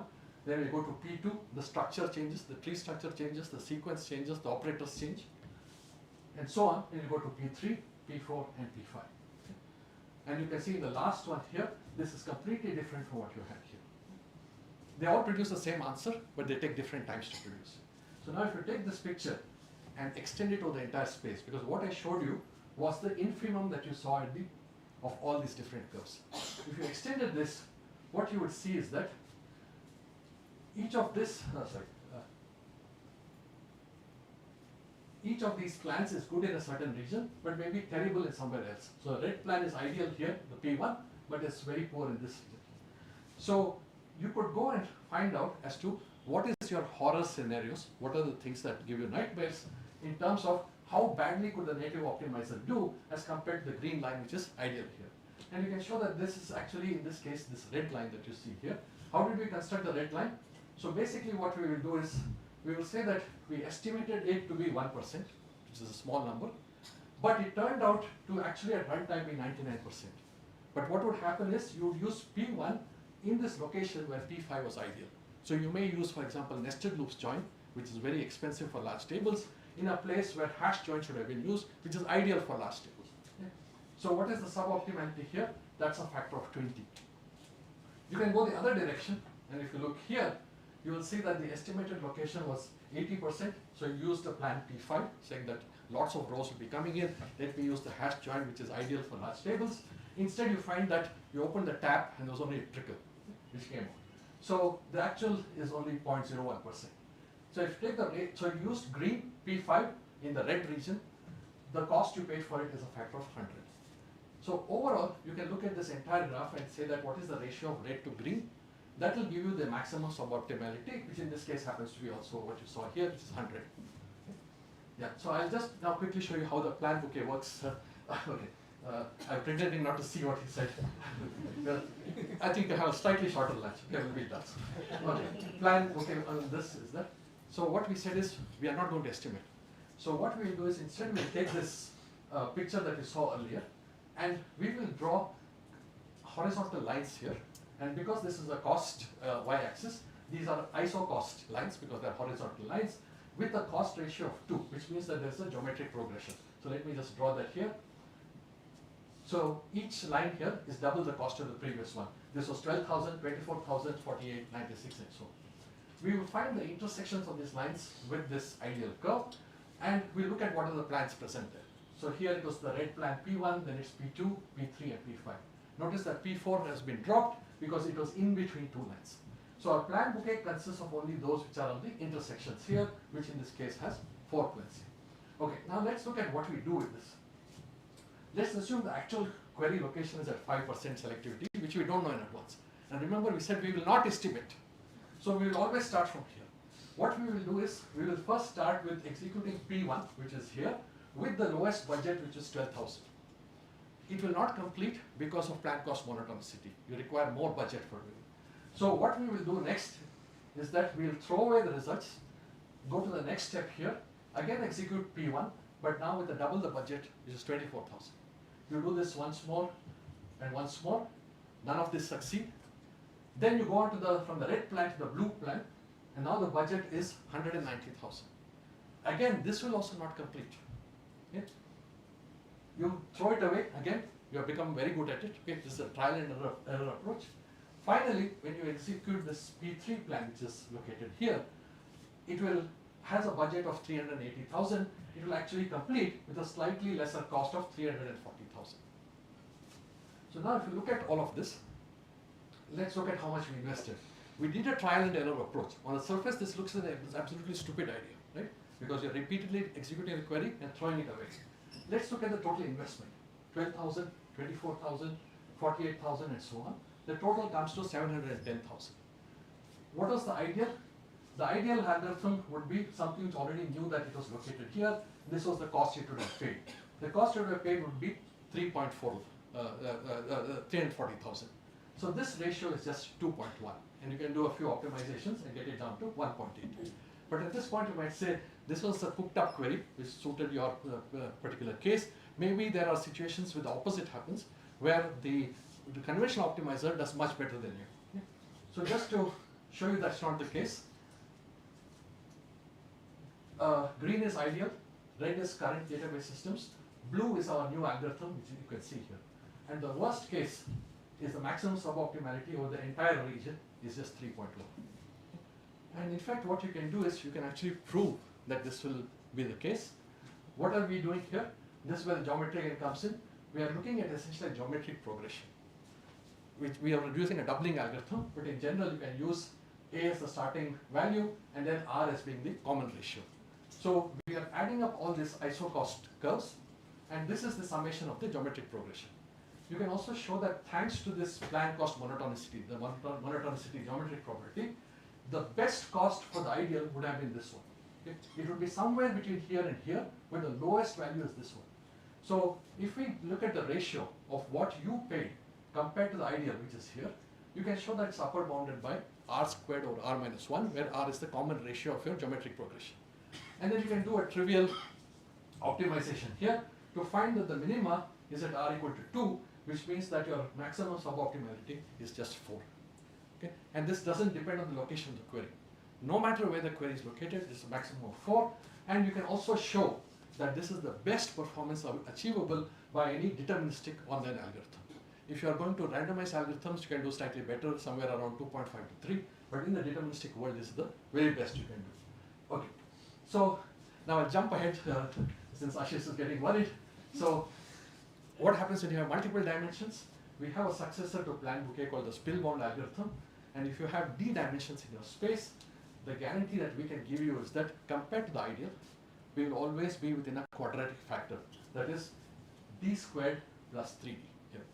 And if you look at the numbers here, for 2 dimensions it becomes 10, 3 dimensions 18, and then 5 dimensions it is 40. Again, you might think 40 compared to ideal is terrible.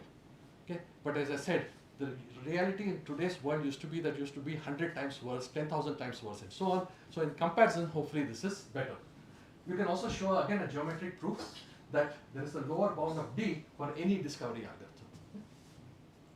Okay, so there are different ways by which you can use the geometric properties, monotonicity, concavity, bounded growth, and so on. All of them are listed here, and we can discuss this offline if you like. Basic point is that put most of this material in a monograph that was published last year called Robust Query Processing, a survey. Okay, this was published in the Foundations and Trends in Database series by Now Publishers.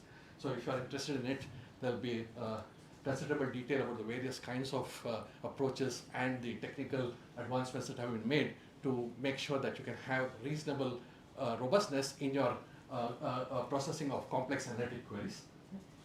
So the basic takeaway here is that we all love machine learning, right? That's the official dogma. It's great for well-behaved phenomena, but for volatile and brittle environments, which we typically see in the database query processing world, geometry is the answer. Yeah, so with that I'll wind up.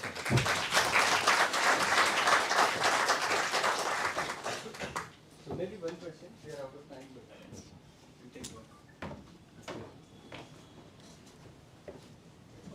I think I'm loud enough. I don't think I need a mic. Yeah. Yeah. Okay. So the question I have is very interesting. I love the fact that there's mathematical backing behind some things. You say, does a similar gap between the plan and the cardinality, is it also there for columnar database queries? Because you're talking about relational database queries. As a row query, for columnar, is there a similar gap? Because the similar models have been used. The actual modeling formulas will be different, but the same gap between the quality of the modeling and what you get, because many of them are when 2 operations come together, what is the outcome? So the operations may be lower cost with regard to the cost modeling of it, but the cardinality is still an open question. Okay? That is, if you join 2 tables, will you get 0 or will you get the tsunami? And invariably you make the wrong choice. That's the hard part here. Because that is completely logical estimation. It doesn't depend on the underlying physical structures. Okay, so With that, we'll move on. If there are any questions, please feel free to follow up offline.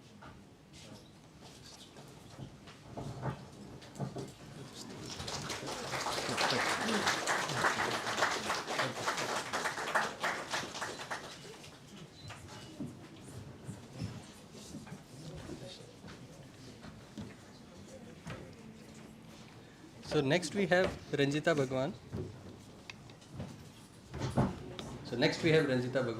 She is a principal engineer at Google, working on network reliability. And in general, she works on data-driven techniques to improve networking and services. Ranjita obtained her PhD from BTech from IIT Kharagpur and MS PhD from University of California, San Diego. And related to the talk, somebody mentioned to me yesterday that network just works. But I guess Ranjita's talk will tell us about why it works, what goes into making it work, or maybe it doesn't work, or maybe it doesn't work as well. So, over to you. Thank you very much, Ashish. Thank you for this opportunity. I'm Ranjita Bhagwan. I work in the Google Wide Area Networking team in Bangalore. And I'll contradict Jayant a little bit that, yes, my talk is all about questions. I'm not going to give answers. Jayant said everybody is leaving the answers to the audience. Here I'm saying, please come and solve these problems with me, right? And we have internships, we have full-time positions, we're hiring. So unlike Monoshij, who waited till the end of the talk, I'm shamelessly putting in my plug for recruiting right in the beginning itself. And happy to chat about opportunities and also these problems during the breaks. So I'm going to be talking about challenges in network observability. I will start by trying to explain what I mean by observability here. Google's network is intent-driven and it is autonomous to a large extent and getting more and more autonomous. So here's a picture which will explain what I mean by intent-driven and autonomous. The network designers, they specify the intent for the behavior of the network at a very high level using some high-level constructs. Now that goes to this brain here, which does the network orchestration and translates that into low-level networking operations, which are then applied. Which is, this one is, yeah, okay. So these, through networking APIs and data models, you apply and you design the network, and then you'll have to observe the network continuously, periodically and continuously, to see whether the network is working as intended.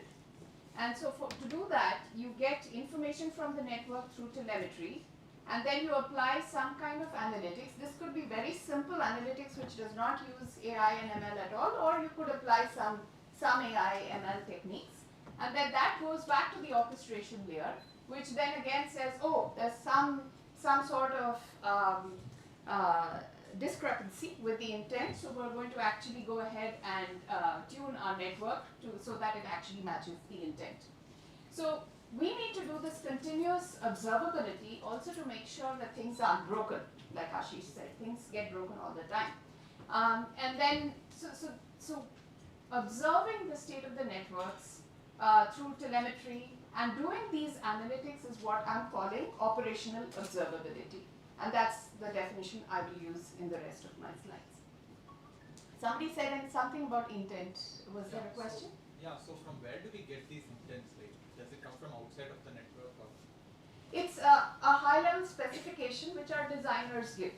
So for instance, you have shortest path routing, right? All of you must have studied it at some point in a networking 101 class. That is an intent, that when I want to go from source X to destination Y, I want to take the shortest path. That is a definition of intent, and actually in making it happen in practice is the brain's job. Okay. So what is operational observability? Now this is going to explain through example analyses that we do in our network to do observability. So I'm going to start from the left side, which is more predictive, and right side, which is much more reactive to degradations in the network.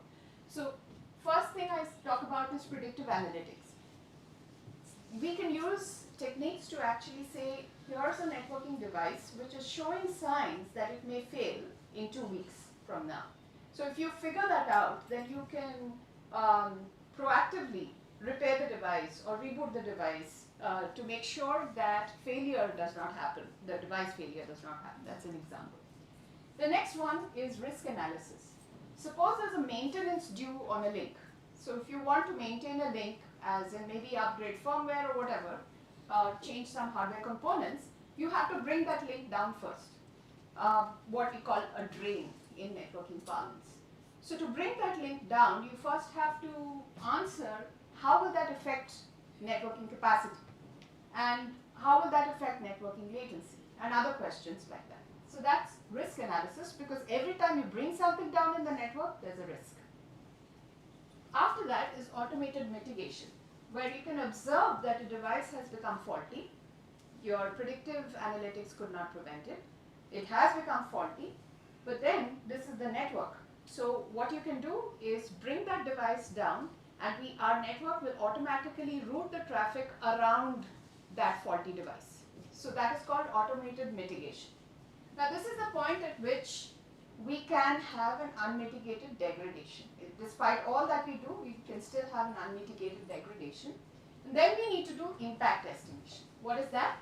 You observe the degradation and you say, oh, there's a problem in the network, the capacity has gone down, loss, latency is high.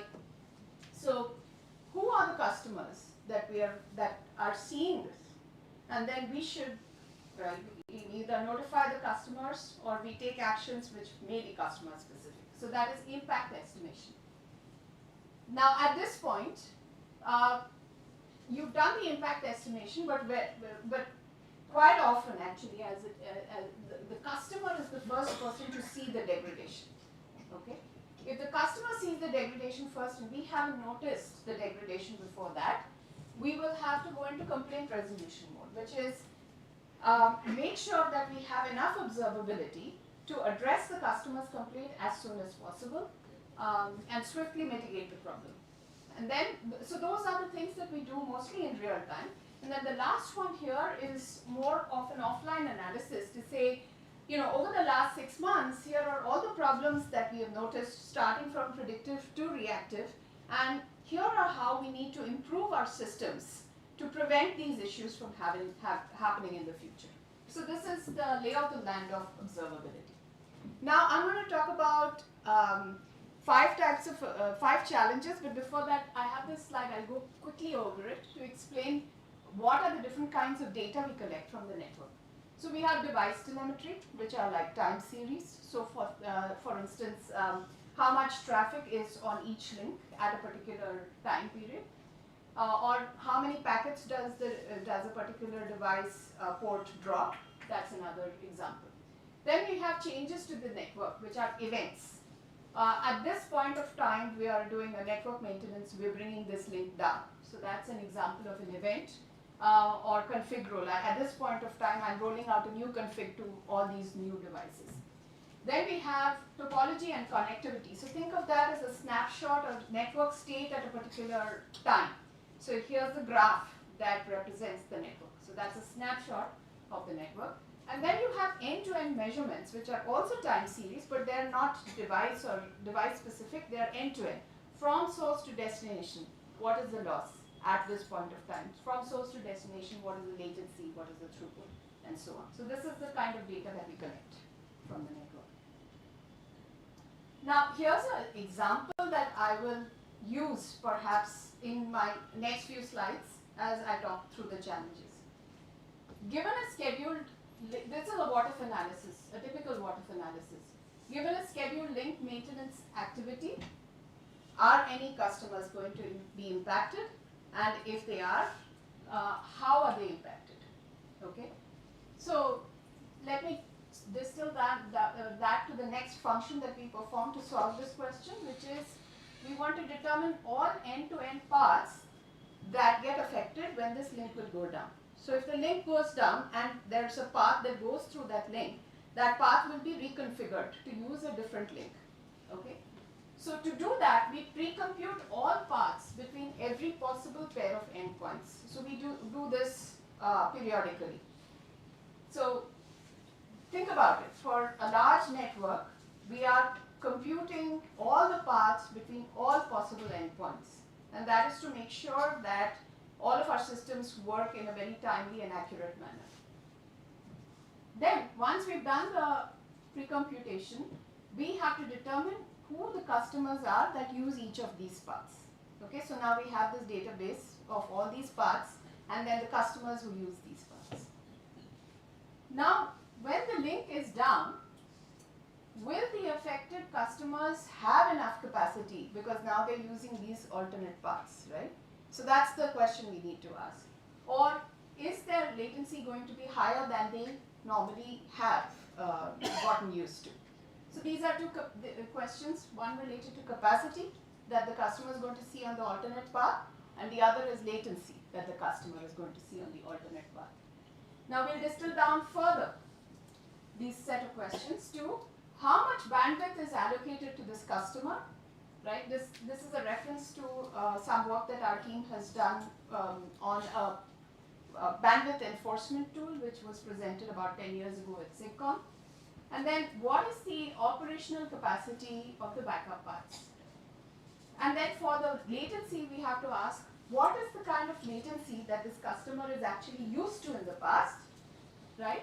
And now what is the expected latency on the backup path? So will the customer get observe bad latency profile on the alternate? So these are the sort of questions we have to ask. So challenge number one, I said I would talk about 5 challenges. This is challenge number 1. We have a rapidly growing network, just like everybody else, especially the hyperscalers. These are some numbers here, but I won't go over them. But given that the number of endpoints that we have, like this is the number I'd like to bring attention to, 3,000 plus edge locations and growing. So the more edges you have, like Monashid said in his talk, the more endpoint pairs you have, right? It's a network. The number of endpoint pairs will go up quadratically, depending on the number of edges you have. So when the size of the network is increasing like so, we need to think of novel ways to increase coverage and perform aggregation of data. Because, remember I said in the previous slide that we have to pre-compute all paths between every endpoint pair. So if your network is increasing quadratically, it becomes very, very expensive to do. So let's see how we're going to address that problem. I'll just give a little example to show this, right? So think of this very simple toy network where you have one source, you have 2 destinations, DST1 and DST2, and then you have a bunch of edge routers. E1, E2, E3, E4 are your edge routers, and you have core routers. You have 8 core routers here, C1 through C8. So it's a very symmetric network, right? Now let's say we want to build this path. So we want the path, and we also want from source to destination 1, how much traffic is going through each of these routers, okay? So here's an example. If you look at the table on the left, you have the source to destination, the set of routers that are being used to go from SRC to DST1, and what fraction of traffic is going on through each of these routers, right? So if you look at the path from SRC to DST1 and SRC to DST2, it's identical, okay? It's identical, it's quite obvious because the network is so symmetric, right? So if it's identical, then we can reuse a lot of the compute, we can reuse a lot of the memory, storage that we use to put together all these paths between endpoint pairs. So this is just one example of how we can scale as the network grows. Now, let's say you have the link that we want to bring down is between C1 and C5. So the link goes down. So if that goes down, the question, if you remember, was if capacity and latency will be enough for our customers.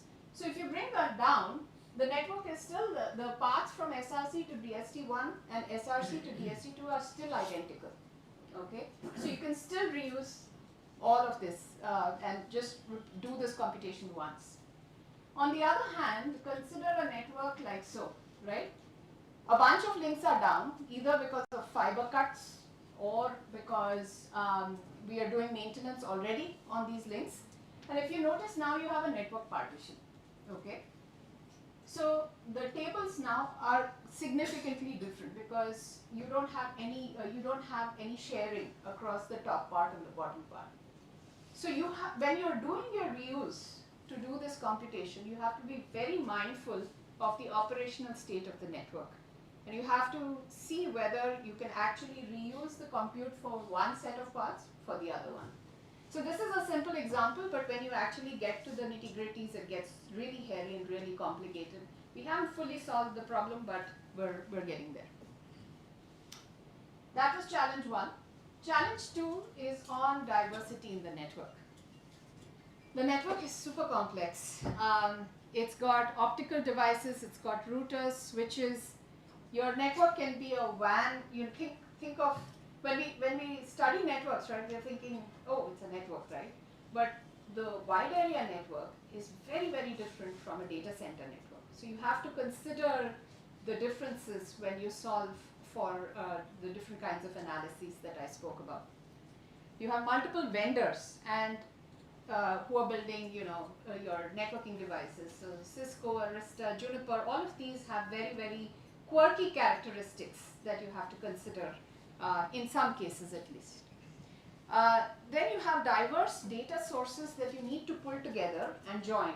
I think we've spoken about joins in multiple talks today, and where we need to use a lot of those ideas that were proposed. So we have these diverse data sources. They're both structured and unstructured. How do we put all of that together? It's a super difficult problem. And finally, last but not the least, data sits in different silos.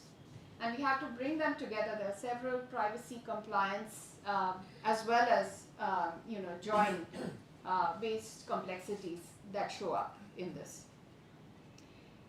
Okay.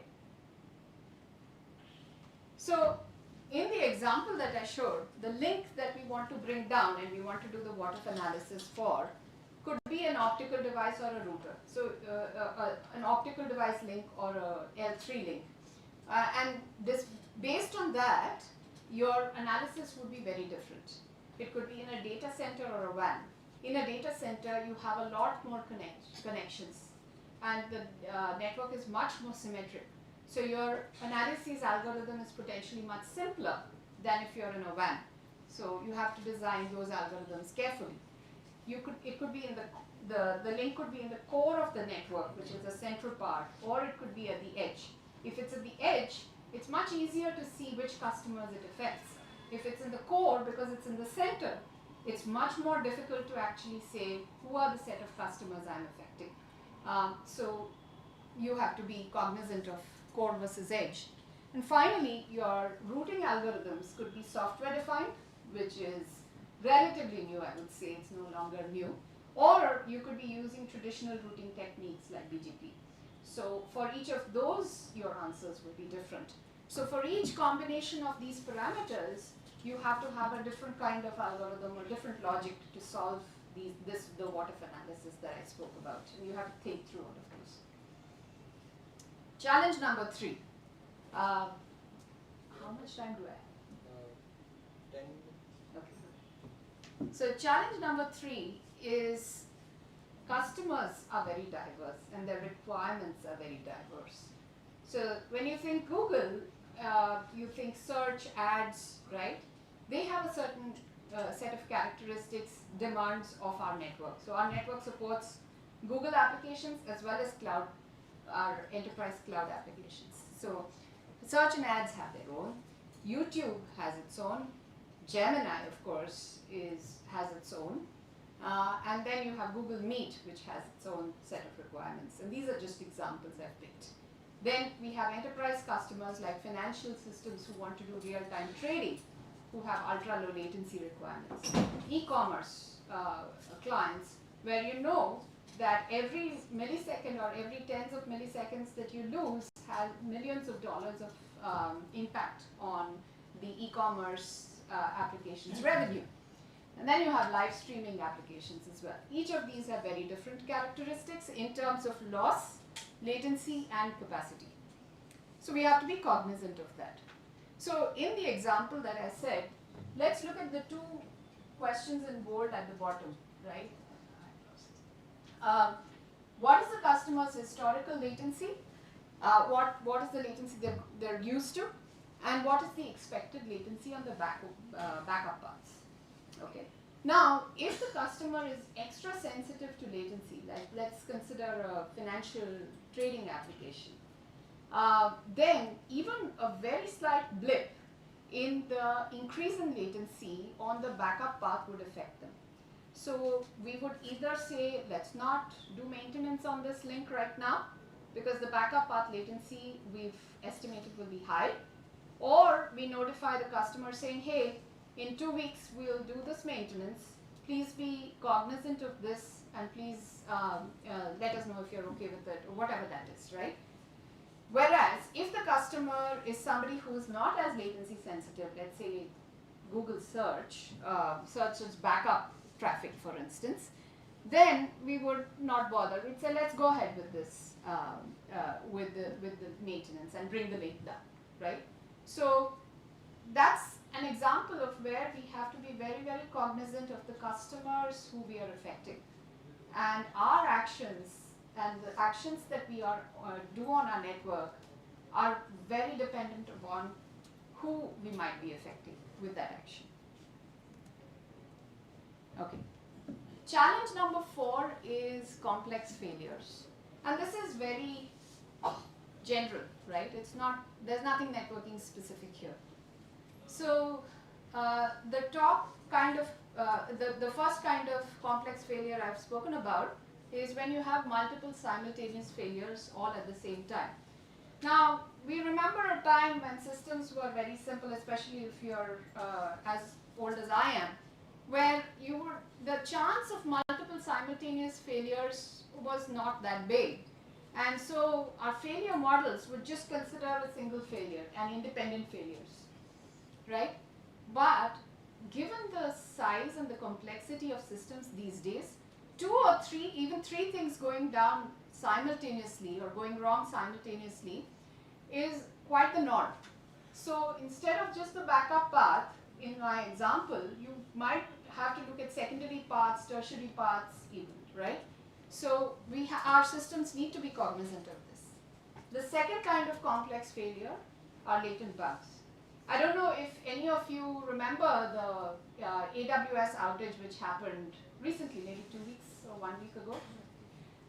So that is an example of a latent bug, where maybe 6 months ago I checked in some code and that had a bug which didn't show up until I checked in some code just yesterday, right?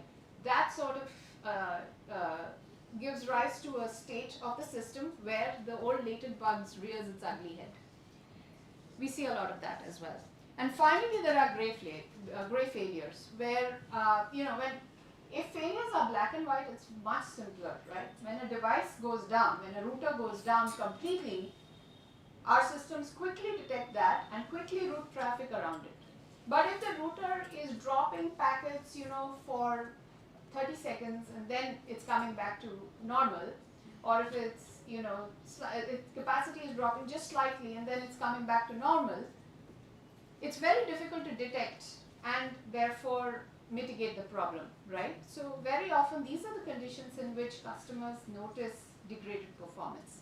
So we need to build our systems with good threshold estimation, etc., to take care of these kind of gray failures. My last challenge is on causal analysis. When something goes wrong in the network, we have to figure out why is it going wrong. Because if we can't figure out why it's going wrong, we won't be able to mitigate or solve the problem in real time real fast. And that's what we need to do. So, for instance, if there is a packet loss on the network, is that explainable by a fiber cut that has happened in the neighborhood of that packet loss, right? That's one example question. So, we have systems that put together causal chains of events. So, we detect these events in real time and we try to use topological information of the network to put together these causal chains of events that happen. And the more complex these causal chains, the more information and more confidence we have that this is the whole sequence of events which led to this higher latency. So for instance, if you have two events like link down and higher latency, you can say, okay, the link down is causing this higher latency. But if you introduce another event which says, oh, the path became longer. So you say the link down happened, then the path became longer, then you got higher latency. You have much higher confidence in the fact that this is indeed the sequence of events that caused this problem, right? So we are trying to put together these causal chains and include much more information in them, make them much more longer in some sense to have higher confidence.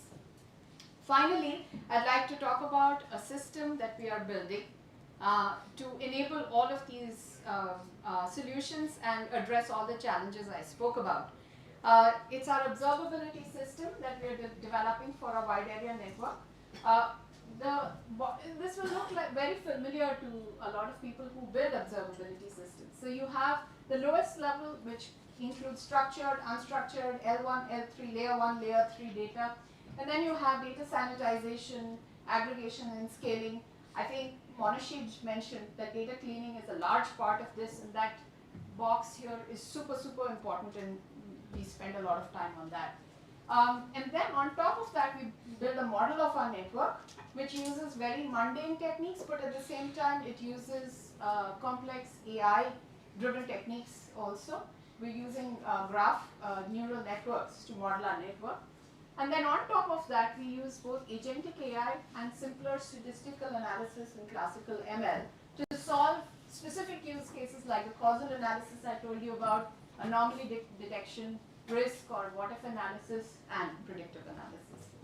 So with that, I will end with just this one slide which says, at Bangalore, we have a lot of really cool work happening in the networking group, including this observability work, as well as a lot of critical software-defined networking components for Google are rolled out of Bangalore, and we're hiring. With that, I'll end and take any questions.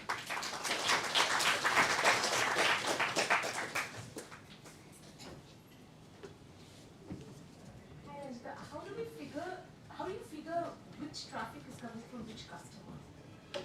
Yeah, so that's a very, I can give you a half an hour long answer there, but there are multiple ways we do this. One is that we know at the edge devices who the customers are peering with us, right? So that information we have. So for the devices or the routers on the edge, it's much easier. It's well known. But then you go one step away from the edge. Then you have statistical multiplexing that kicks in.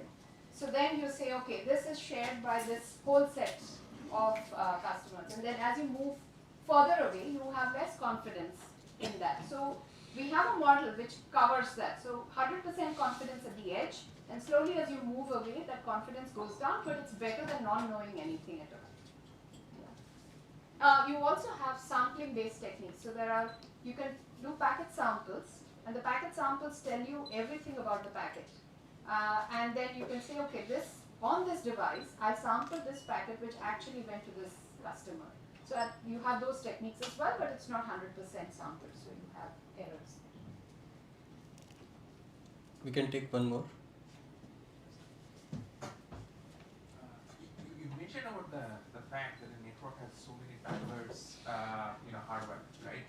So, but what we're trying to build is kind of a unified view out of that diverse hardware and their capabilities. Yes. How do you manage that heterogeneity to get an uniform or homogeneous view? Right? Yeah. So, how do you do that?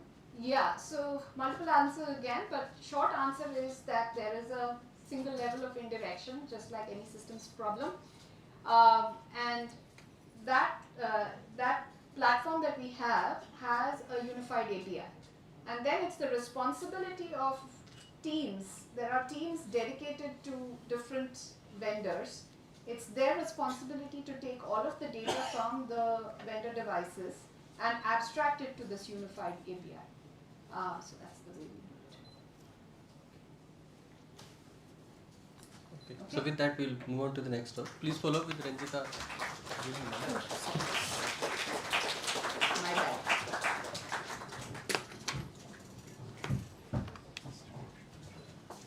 You're okay?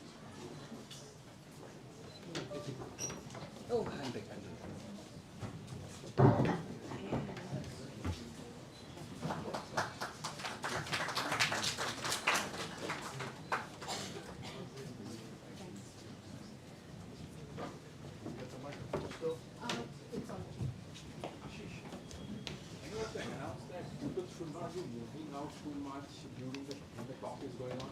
It's very irritating.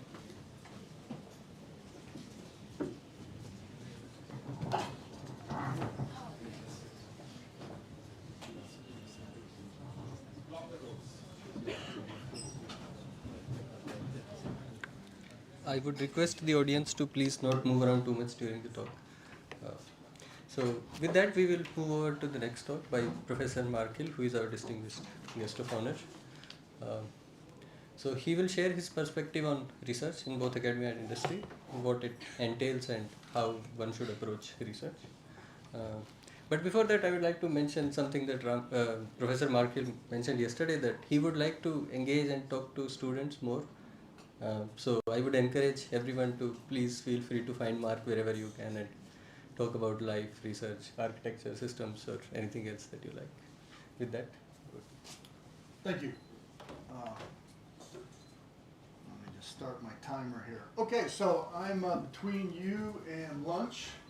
And I planned a talk that was a little short, so hopefully we have time for some Q&A or lunch earlier, since we're a little bit behind. So this is an experience talk. This is for the young and the young at heart, because it's sort of based on my experience over 40 years. So I was privileged and humbled to get the IEEE ACM Eckert-Mockley Award, which is the highest award in computer architecture. And in getting that, there's been some techniques that have worked for me, and they may work for you. So that's what this is going to be, what worked for me, but it's for the purpose of you applying it.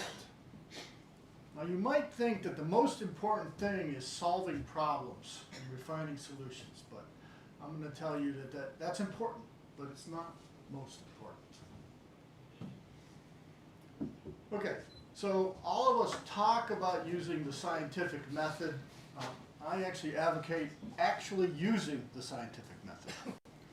And so this is Francis Bacon's first articulation of the scientific method in the West in the 1600s. That shows a galleon going out through the gates of Hercules out to the unknown, which we now know as the Atlantic Ocean. That's a pretty hard read. I recommend something that's a lot newer, but it's 1964. It's a science article by John Plate called Strong Inference, and it really gives you some operational advice on how to use the scientific method, including developing multiple hypotheses in parallel so that none of the hypotheses become your hypothesis and you start becoming biased with it.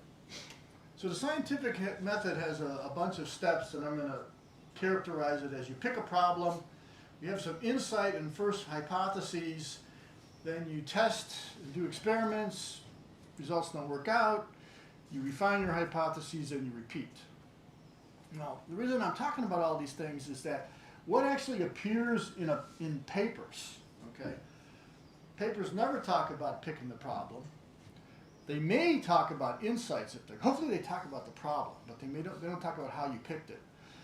They hopefully talk about insights, and then this loop at the end, which may go around dozens of times, they talk about the final iteration, okay? The shortest path from, like, you had this problem to the result. And this is where early researchers get really frustrated, because they are going around and around, and they don't seem to get anywhere, and they look at this paper, and these people are like, zoom, they got right to the solution. Well, nobody gets right to the solution.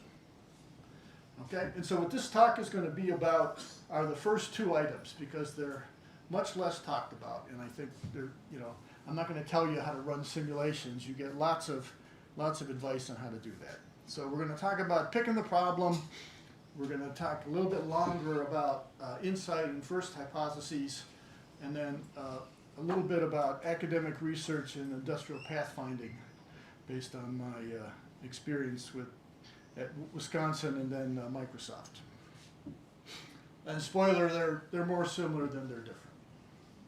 Okay, so when you pick a problem, it's important to look for something that if you can do it, people will really care. However, I know that if I can show that P is not equal to NP, I will get a Turing Award. But That's not in my skill set. So you have to be able to have the skills to do some of it, have the people you can work with that can do some of it, be skills that you can grow, or you can learn new skills.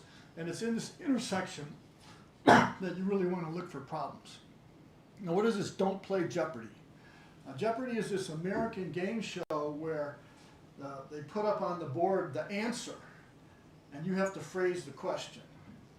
You don't want to play Jeopardy because people do this all the time. They got this really cool technique or tool, and they say, damn, this must be useful for something. Let me look for something that is useful for it. And you know, you can get a paper that way, but you're unlikely to get a seminal paper that way. You get a seminal paper by solving a good problem.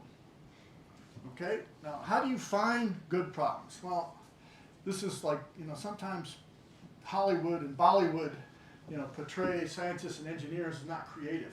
Picking a problem, there's an infinite space of problems. So this is the definition of creativity. You have to, you know, pick among them. I recommend looking for change.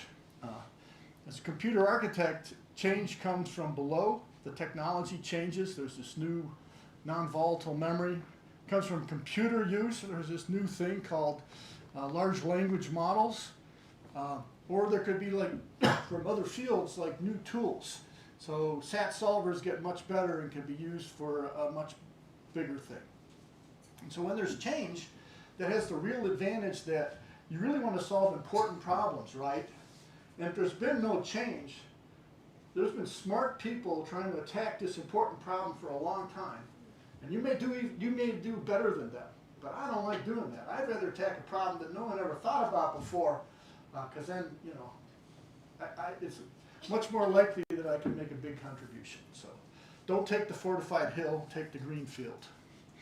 So a great example of picking a problem is something that I observed as a graduate student, David Patterson, Garth Gibson, and Randy Katz, on redundant arrays of inexpensive disks, or RAID.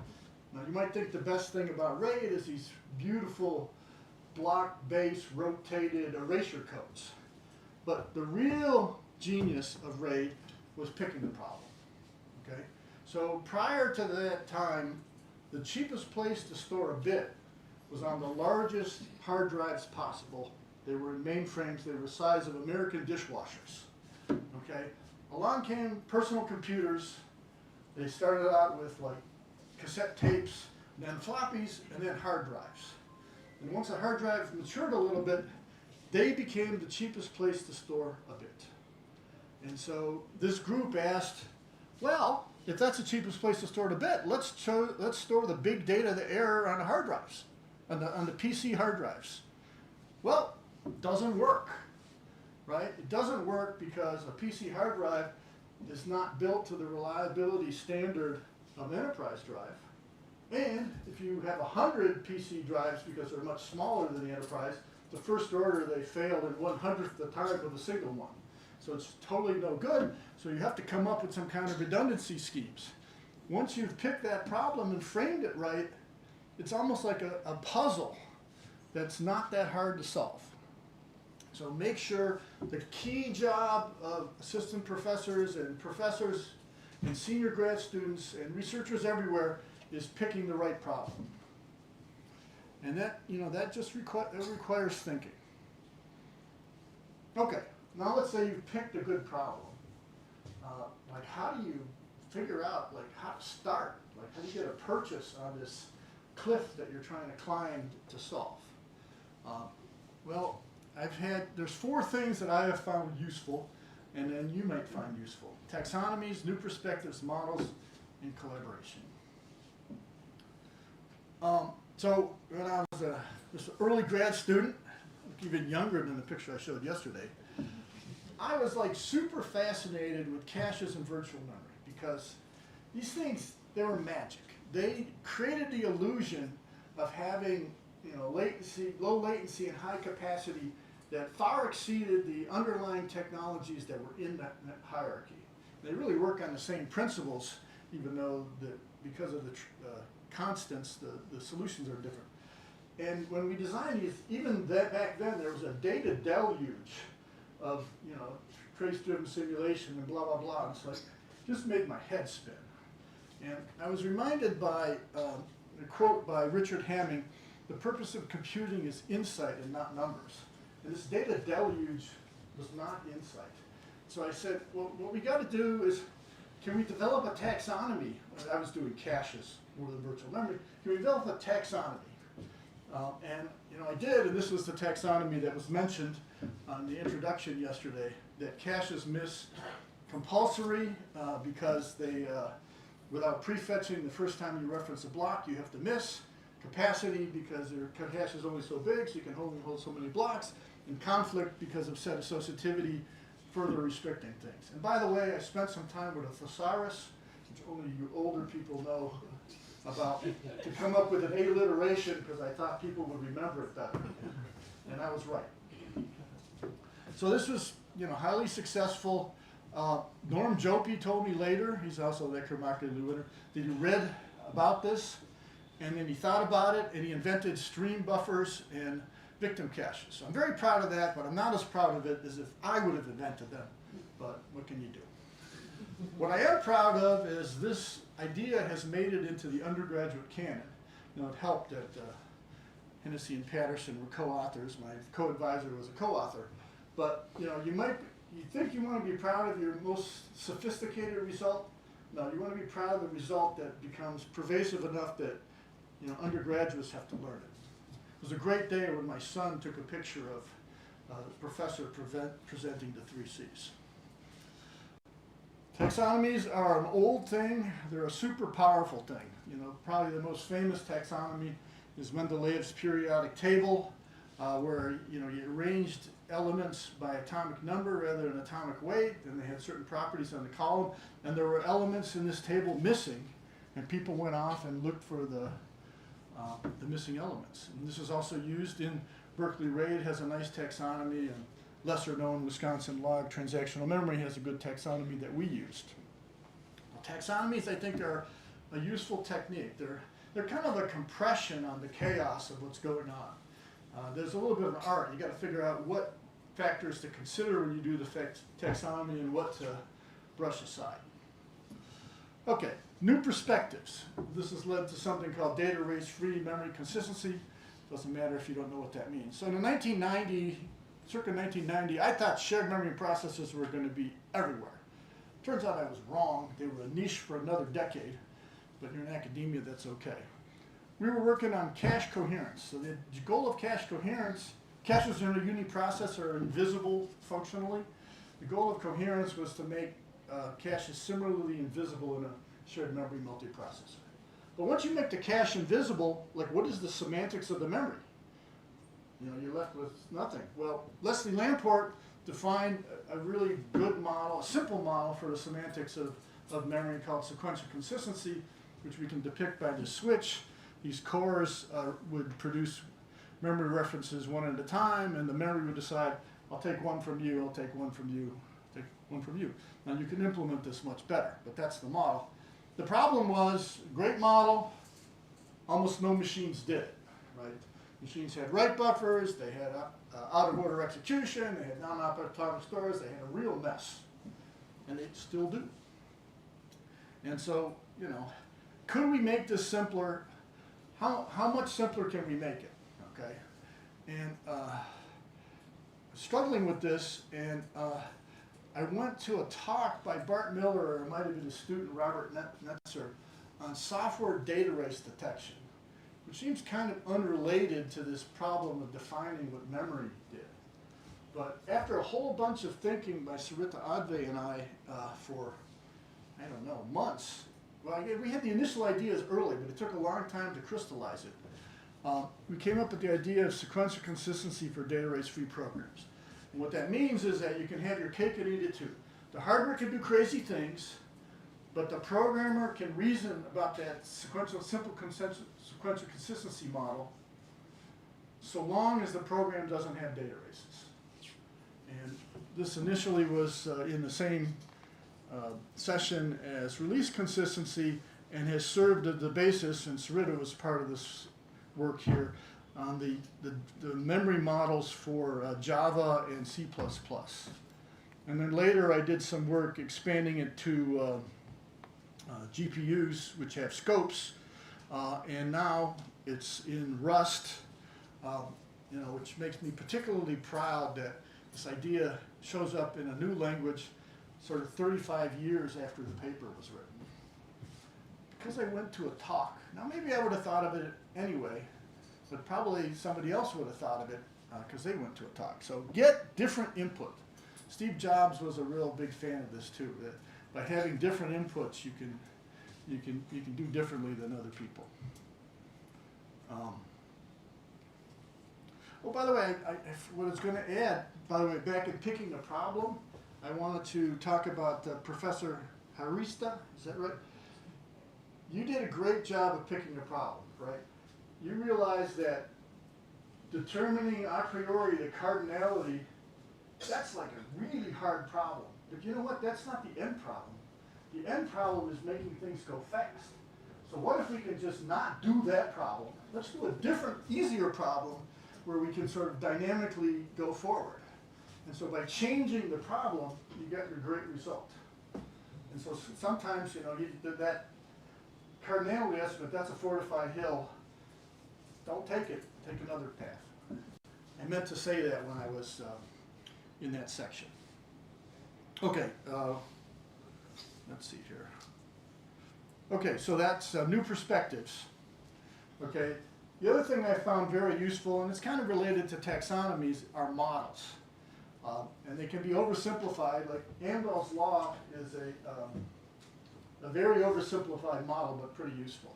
So, the same time when Professor Reddy was doing an internship at Google in 2018, I was there also. I think I was their oldest intern. Because the visiting professors got intern badges. I was very proud of this. And anyway, so SOCs had grown up. They had all this kind of stuff. I showed this picture yesterday. And my boss, Albert Mexner, said, well, why don't you make SOC design more scientific? That's your internship challenge. It's like, yeah, right. And so I struggled with this for a little, and I said, well, that's a far way to go, but can we at least do a model that gives us sort of a better understanding, okay? And what we ended up doing was we took roofline, which can be applied to a bunch of parallel CPUs, and now is very, very useful in machine learning systems, and said, well, we could sort of do a roofline for every accelerator on the system, and there's a way of combining them, and that would give us some high-level understanding of like how much resources you wanted to put into each accelerator as a function of what your workload needed. And it was a first step. I thought it was a good model. But it also illustrates and gets to my next point, which is collaborate. I did 3 sabbaticals in industry, which is a very time-consuming but effective method. At Sun Microsystems in '95, AMD in 2011, and Google in 2018. When you visit a company, either as a professor or as a student, you can't take back, their solutions. That's their intellectual property. But you can take back problems, particularly problems that are being band-aided right now, but likely to get worse. And like from Sun, I took a lot of the coherence work that we did later happened up after that. I also did 25 industrial affiliates meetings so that students interacted with industry, because I think it's just super important in our field. But that wasn't all the collaboration. When I got the Eckerd-Mockley Award, I had my graphic designer daughter do this word cloud. I had 160 co-authors then, and I have 170 or more now. I think if you work with other people, you get different insights. And my experience is credit doesn't divide so much as it multiplies. And also be generous when you give credit to other people, because people naturally see the part of the work that they did more of, and they think, man, they really deserve most of the credit. And if you summed up 3 co-authors, how much they honestly thought they contributed, you'd probably get like, 180%. Okay, so just allow for that bias. But if you collaborate with people, I think good things can happen. And by the way, people say, oh, these guys are collaborating. This person probably did nothing. Well, that can happen if there's a single collaboration. But if people write serial papers, nobody keeps collaborating with somebody that does nothing. All right, so that's my advice on some ways of doing the insight and first hypotheses. Let's talk a little bit about academic and research and industrial pathfinding. So once again, same picture. This was at Azure doing, looking forward to what their hardware was doing. Okay, so first of all, I want to say that most research and pathfinding have more in common than they're different. So this is the Heilmeyer Catechism. George Heilmeyer was a very strong leader at the U.S. Defense Advanced Research Projects Agency, or DARPA, in the mid-20th century. And he insisted that you ask these questions. What are you trying to do? Articulate your objectives with no jargon. How's it done today? What's the limits of current practice? What's new in your approach, and why do you think it'll be successful? Who cares if you're successful? What difference it'll make? Okay? And then, if it's a proposal, what are the risks? What are the costs? How long will it take? What are the midterm exams? So this is good for proposals, and these first questions, are really important even in papers. Okay? And sometimes papers, skip to some details of the solution without articulating why you needed a new solution, or, really explaining why the problem is important. So what about the differences? A key difference is in academia, the best work predicts inflection points, right, where things really change. Multiprocessors are going to take off. In pathfinding, not only do you have to predict the inflection point, like, oh, we're going to start adding CXL to our memory hierarchy, but you also have to get the timing right. If you're 3 years, 5 years, way out is 7 years. So in academia, for example, I did all this multiprocessor work when multiprocessors were niche, because I was wrong about when they were going to take off. But the fact that I got the timing wrong mattered not at all, because I was in academia. In industry, it matters. The next difference is incremental is like the kiss of death in academia. The paper's incremental. Whereas in industry, incremental is sort of necessary because there's a sort of a limited budget of risk that you can take in any next step. And you got to be judicious of spending the risk at the places that you have the greatest pain points or the greatest opportunities. So incremental is good. And I should mention, even in academia, this incremental being bad it's just unrealistic. So Thomas Kuhn, in his classic 1960s book, The Structure of Scientific Revolution, says that once in a while you have paradigm shifts. We're undergoing a paradigm shift with large language models right now. Other famous paradigm shifts are, Einstein's relativity after Newtonian mechanics, right? Between the paradigm shifts is normal science. And almost all work is normal science. And to have a paradigm shift, you have to be, basically you have to be good and lucky, right? You have to be at the right time. Okay, so also in all these things you want to avoid sort of just doing local optimizations about the present, because the present might not be that good. On the other hand, you don't want to just say, well, everything we've done, BS, we're starting over again. That is not realistic for computer systems. Computer systems have been around too long. So how do you avoid these two pitfalls? Well, I kind of had an ad hoc way of doing it, but it was well articulated in a Microsoft class I took. It's called Future Back. So the example the class used was medical wearables. You may decide that we're going to have in the future, wearable devices such as smartwatches, et cetera, that are going to monitor our health. And that's your vision. Okay, so let's consider this North Star, and let's work back from the future, saying if this is going to eventually happen, and this is where we're at, what can we do next, and what can we do next, and what can we do next? And companies do this really seriously in roadmap planning. You don't have to do it quite that seriously, but that's a way of doing a next step, which is not gigantic, but it's not just determined by the present, it's also determined by the North Star. I highly recommend it. And the final thing I want to say is, even when you're doing research, think hard about teaching and service. This is, it's a picture of me as department chair with the Wisconsin mascot. When I got my Eckerd-Mockley Award, I got email from dozens and dozens of people praising my research, which, really helped my ego, right? But the comment that moved me the most was by a former student of a colleague, he wasn't my student, who said, I especially admire your impact on turning students into colleagues. Okay? That's a keeper. If you're a professor, that's the highest compliment. So don't forget teaching and service. It's really why we're in the business that we're in addition to producing the ideas. I also recommend, service nationally and internationally. You got a service award because, first of all, it's necessary for the community to move forward. So that's kind of the altruistic reason.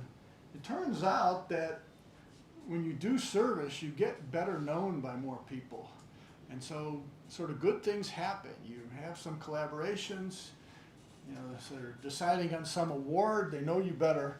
And so it's actually in your selfish best interest. So do it because, your mother told you should do something like that, and it's good for you too. And that is my presentation.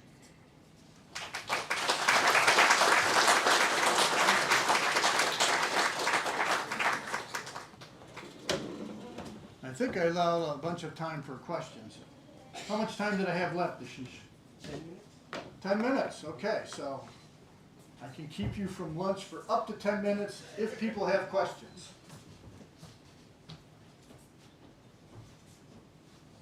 I should also add, while you're going there, Anna Karenina is a famous novel by Leo Tolstoy that starts with all functional families are the same, all dysfunctional families are dysfunctional in different ways. So when senior people give advice about what to do for careers, you'd be amazed at the commonality. The advice is very similar. So this may be my advice, but I think your advice would be, pretty similar. Yeah. I'm Hari. I'm an undergraduate student. I work with Professor Biswa. I wanted to ask you, so yesterday I was talking to some folks from AMD, and we were discussing how academic results often don't apply in industrial scenarios. So I was wondering, since you also worked in industry quite extensively, how can academia give results that are industrially relevant and actually reflect an industry? Okay, so the question is, how do you make your results industrially relevant? Well, first of all, I advocate making them industrially relevant, but not just doing what industry needs next, but being sort of further out and characterizing the design space, not because industry is often in a hurry, they just make a decision because that's all that's necessary. So the way you can make things more relevant is to interact with industry. And this can be done with, industrial affiliates meetings, it can be done with internships. If you're a professor, it can be done with sabbaticals. At conferences, you can talk to people. I had one result, we did a system, it doesn't matter what it was. I was really trying to improve one aspect of the system. And a person from Intel told me, well, Mark, that's really great. But the real problem is this thing that you're doing is going to be turned off a lot.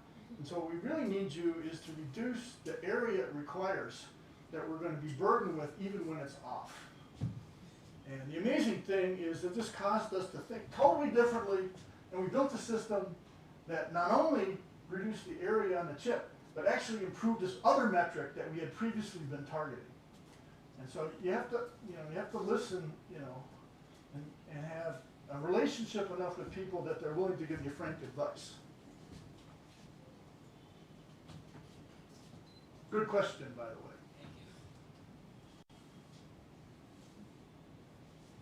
Incredible stuff, Mark. It's Pradeep from KLA. So the question I have is, you discussed about incremental research, science as usual, and paradigm shifts. What has been your bearing of trying to identify or observe or predict paradigm shifts? Okay, so how do you predict paradigm shifts? I think that it comes from, well, first of all, there's no simple answer, but I think it comes from observing that there's two or more things that are moving at different velocities, and there's going to be a crossover, right? The RAID example was sort of a good one where mainframe disks were getting better, but the personal computer disks were getting better much faster, and that was a paradigm shift.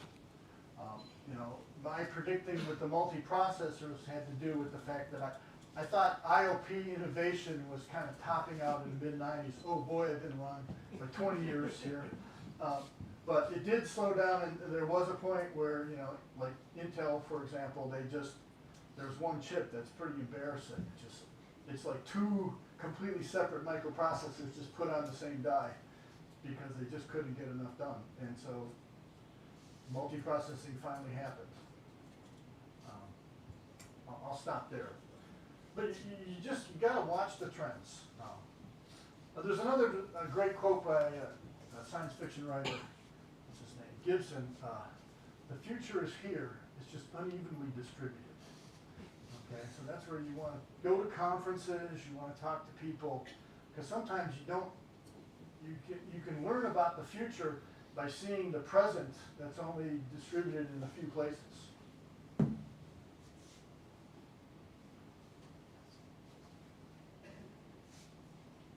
No more questions? So I have one. Any advice on how to handle failures in research? Any advice on how to handle failures? Well, there's sort of two kinds of failures, I would say.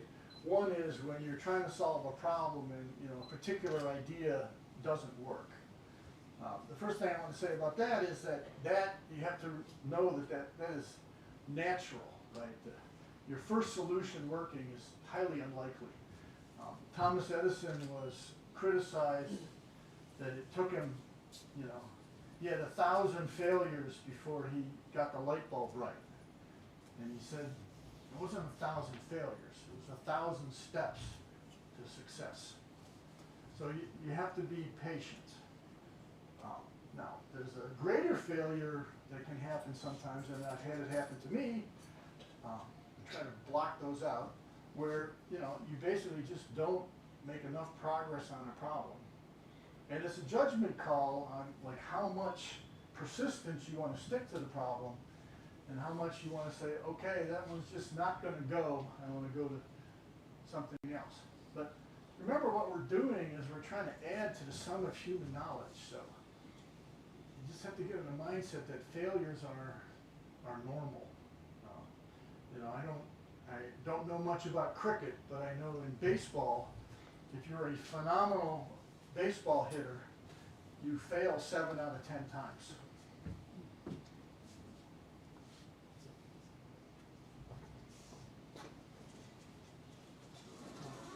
So, Mark, as you would have seen, that the way to ensure that people maintain the scientific method, which you talked about in the beginning of your presentation, was that we had this peer review system of conferences where experts in the field would look at it and point out any deficiencies in the work and also congratulated you if you had actually done a paradigm shift and so on. But you would have seen that in the recent times the system has become largely broken because of unethical practices, and IISc is one of the places where it first surfaced, where you had the Florida incident and so on. So how do you see the field going ahead with regard to maintaining the rigor of the scientific method? Well, first of all, there's two uses. So the question is, what's happening with the scientific method with tremendous, I'll be generous and call it noise in the review process. So first of all, the scientific method has two parts. When you're doing the work, nothing stops you, and you still need to use the scientific method. You will make more progress if you use that discipline. Okay. Now, you're absolutely right that publishing is supposed to be the way we stand on each other's shoulders rather than on each other's toes.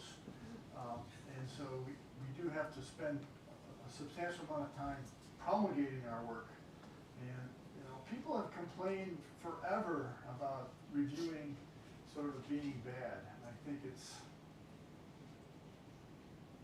just a necessary, it's at some level it's just always going to be. Now it does seem to be a little bit worse now, and I do think some people writing reviews using large language models is not a happy trend, but we'll survive.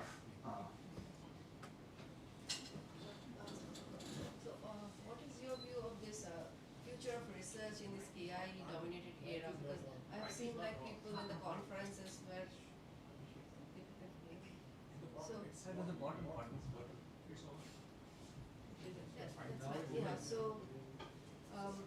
basically I think you can hear me, right? I mean, so my point is like the future of research, right? How people are conducting research in this AI-dominated era.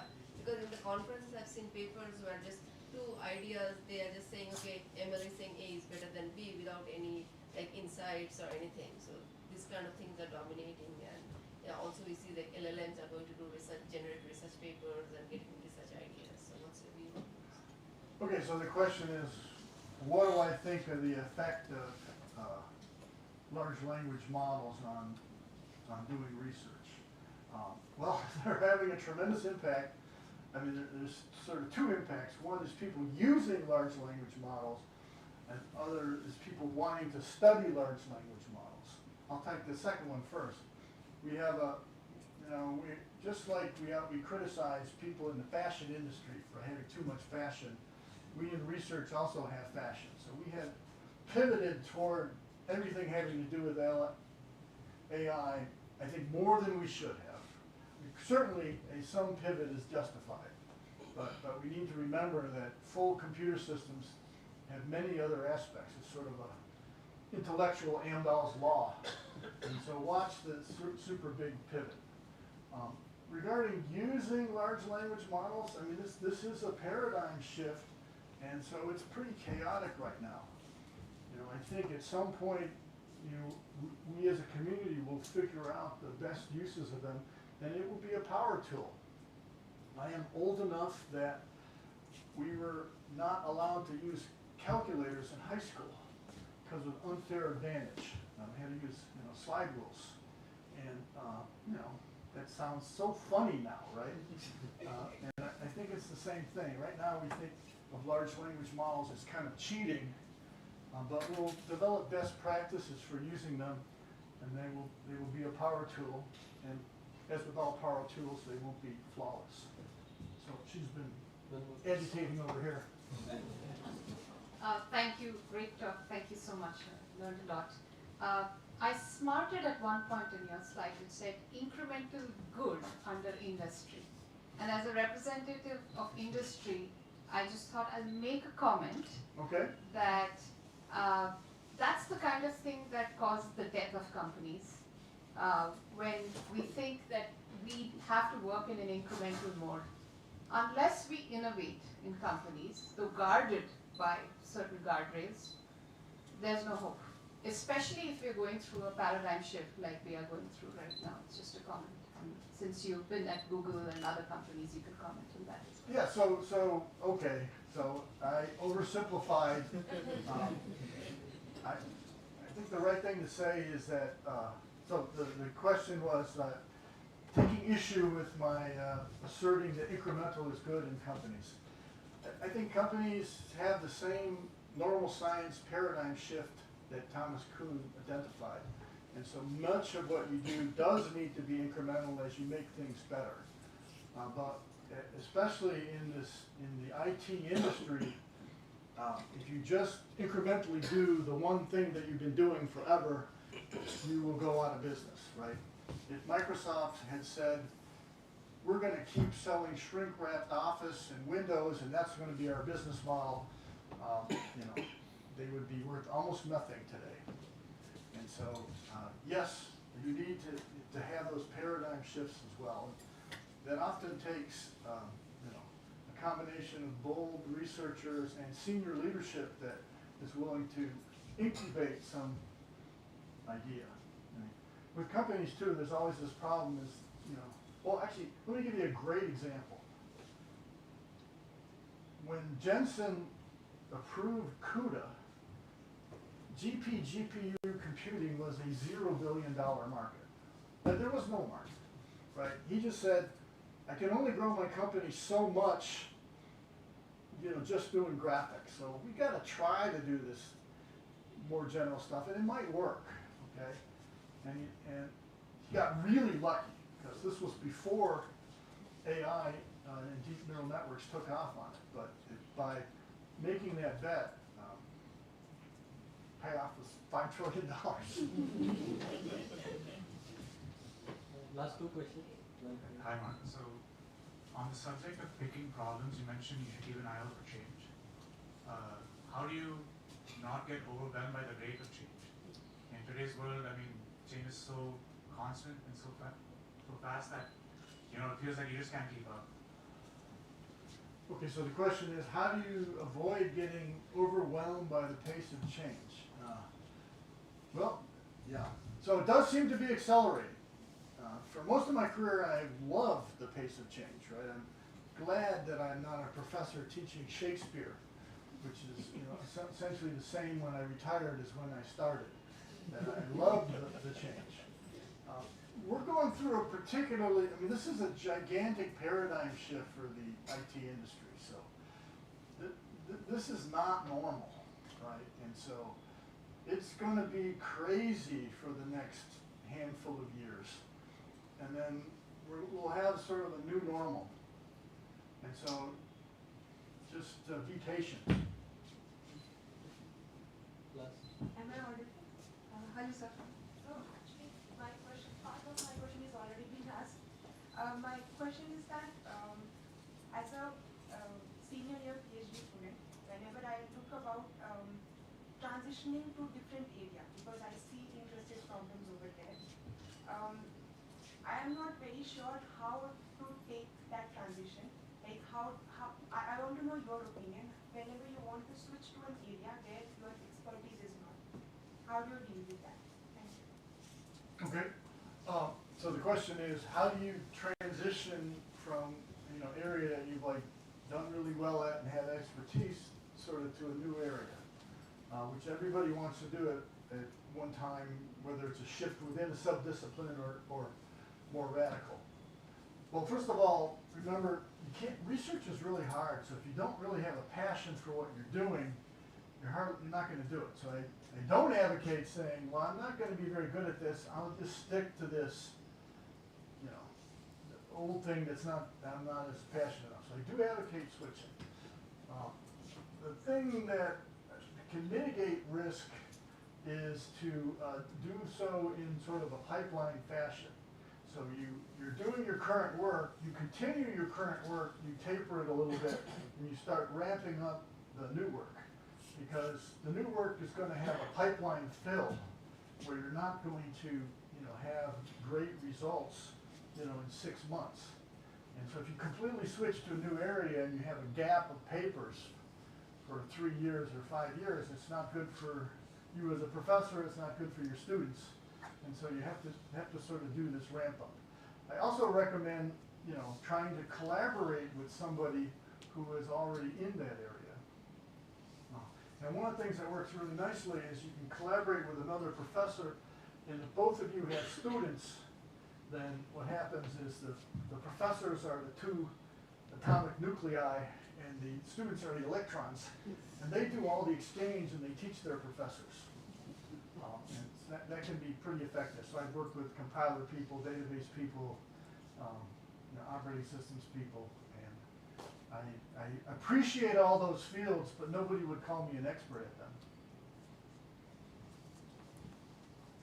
So, okay, one more question. This is great. You guys started out with no questions, and now the juices are flowing, even though it's about billing your lunch.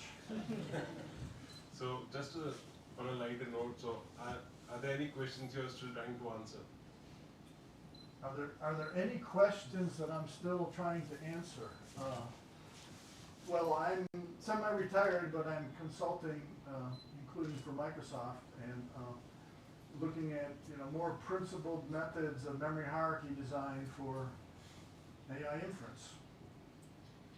And, you know, I gave a hint of that in the talk yesterday when the hierarchies are defined by bandwidth rather than latency, we don't know exactly what that means. It could be exciting too because there could be another shift in how the models work and then that assumption may be wrong, but it just keeps it exciting. There's a million problems out there, especially in this crazy time, but not everybody should pivot to doing large language models and large language model support. Okay, with that, let's thank Professor Mark.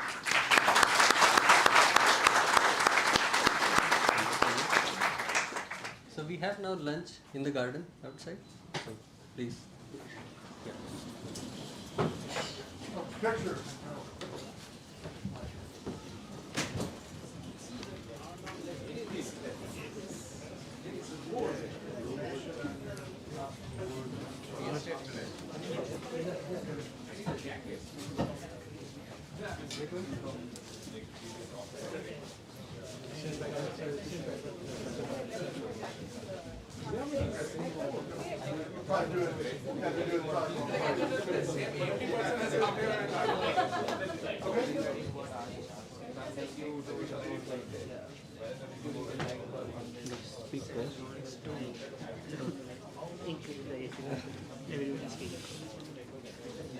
Now I'll turn off.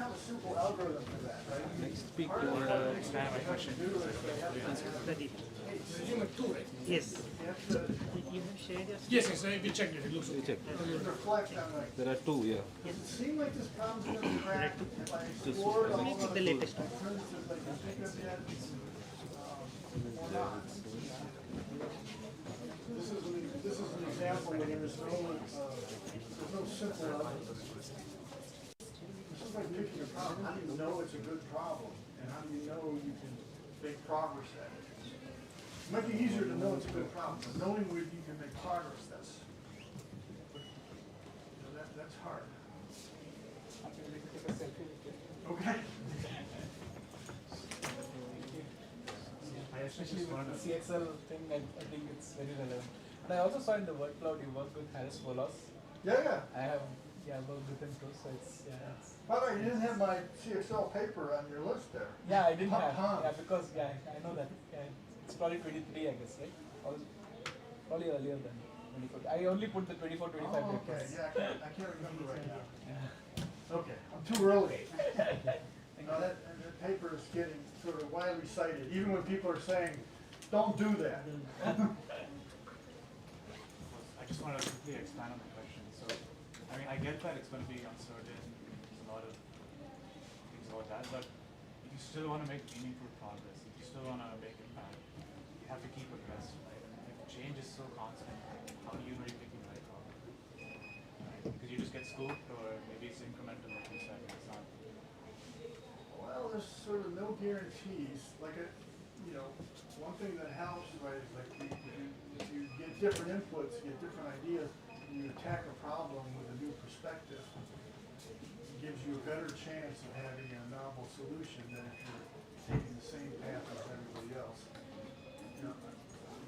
I'm not a big fan of like reading a paper and saying, well, I can do a follow-on to that, because lots of people are doing that, including the authors of the paper. So you sort of want to look for new problems. Keeping up is hard. You can keep up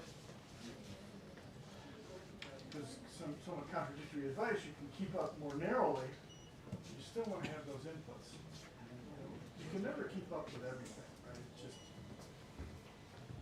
our field is so vast. You got to tune out the noise. Well, that's the problem. You have to. Yale Pat has a statement that you can read the literature or you can write the literature. I don't exactly subscribe to that, but you don't want to make a mistake because you can't write a paper until you've understood everything, because that guarantees you that you'll never do anything.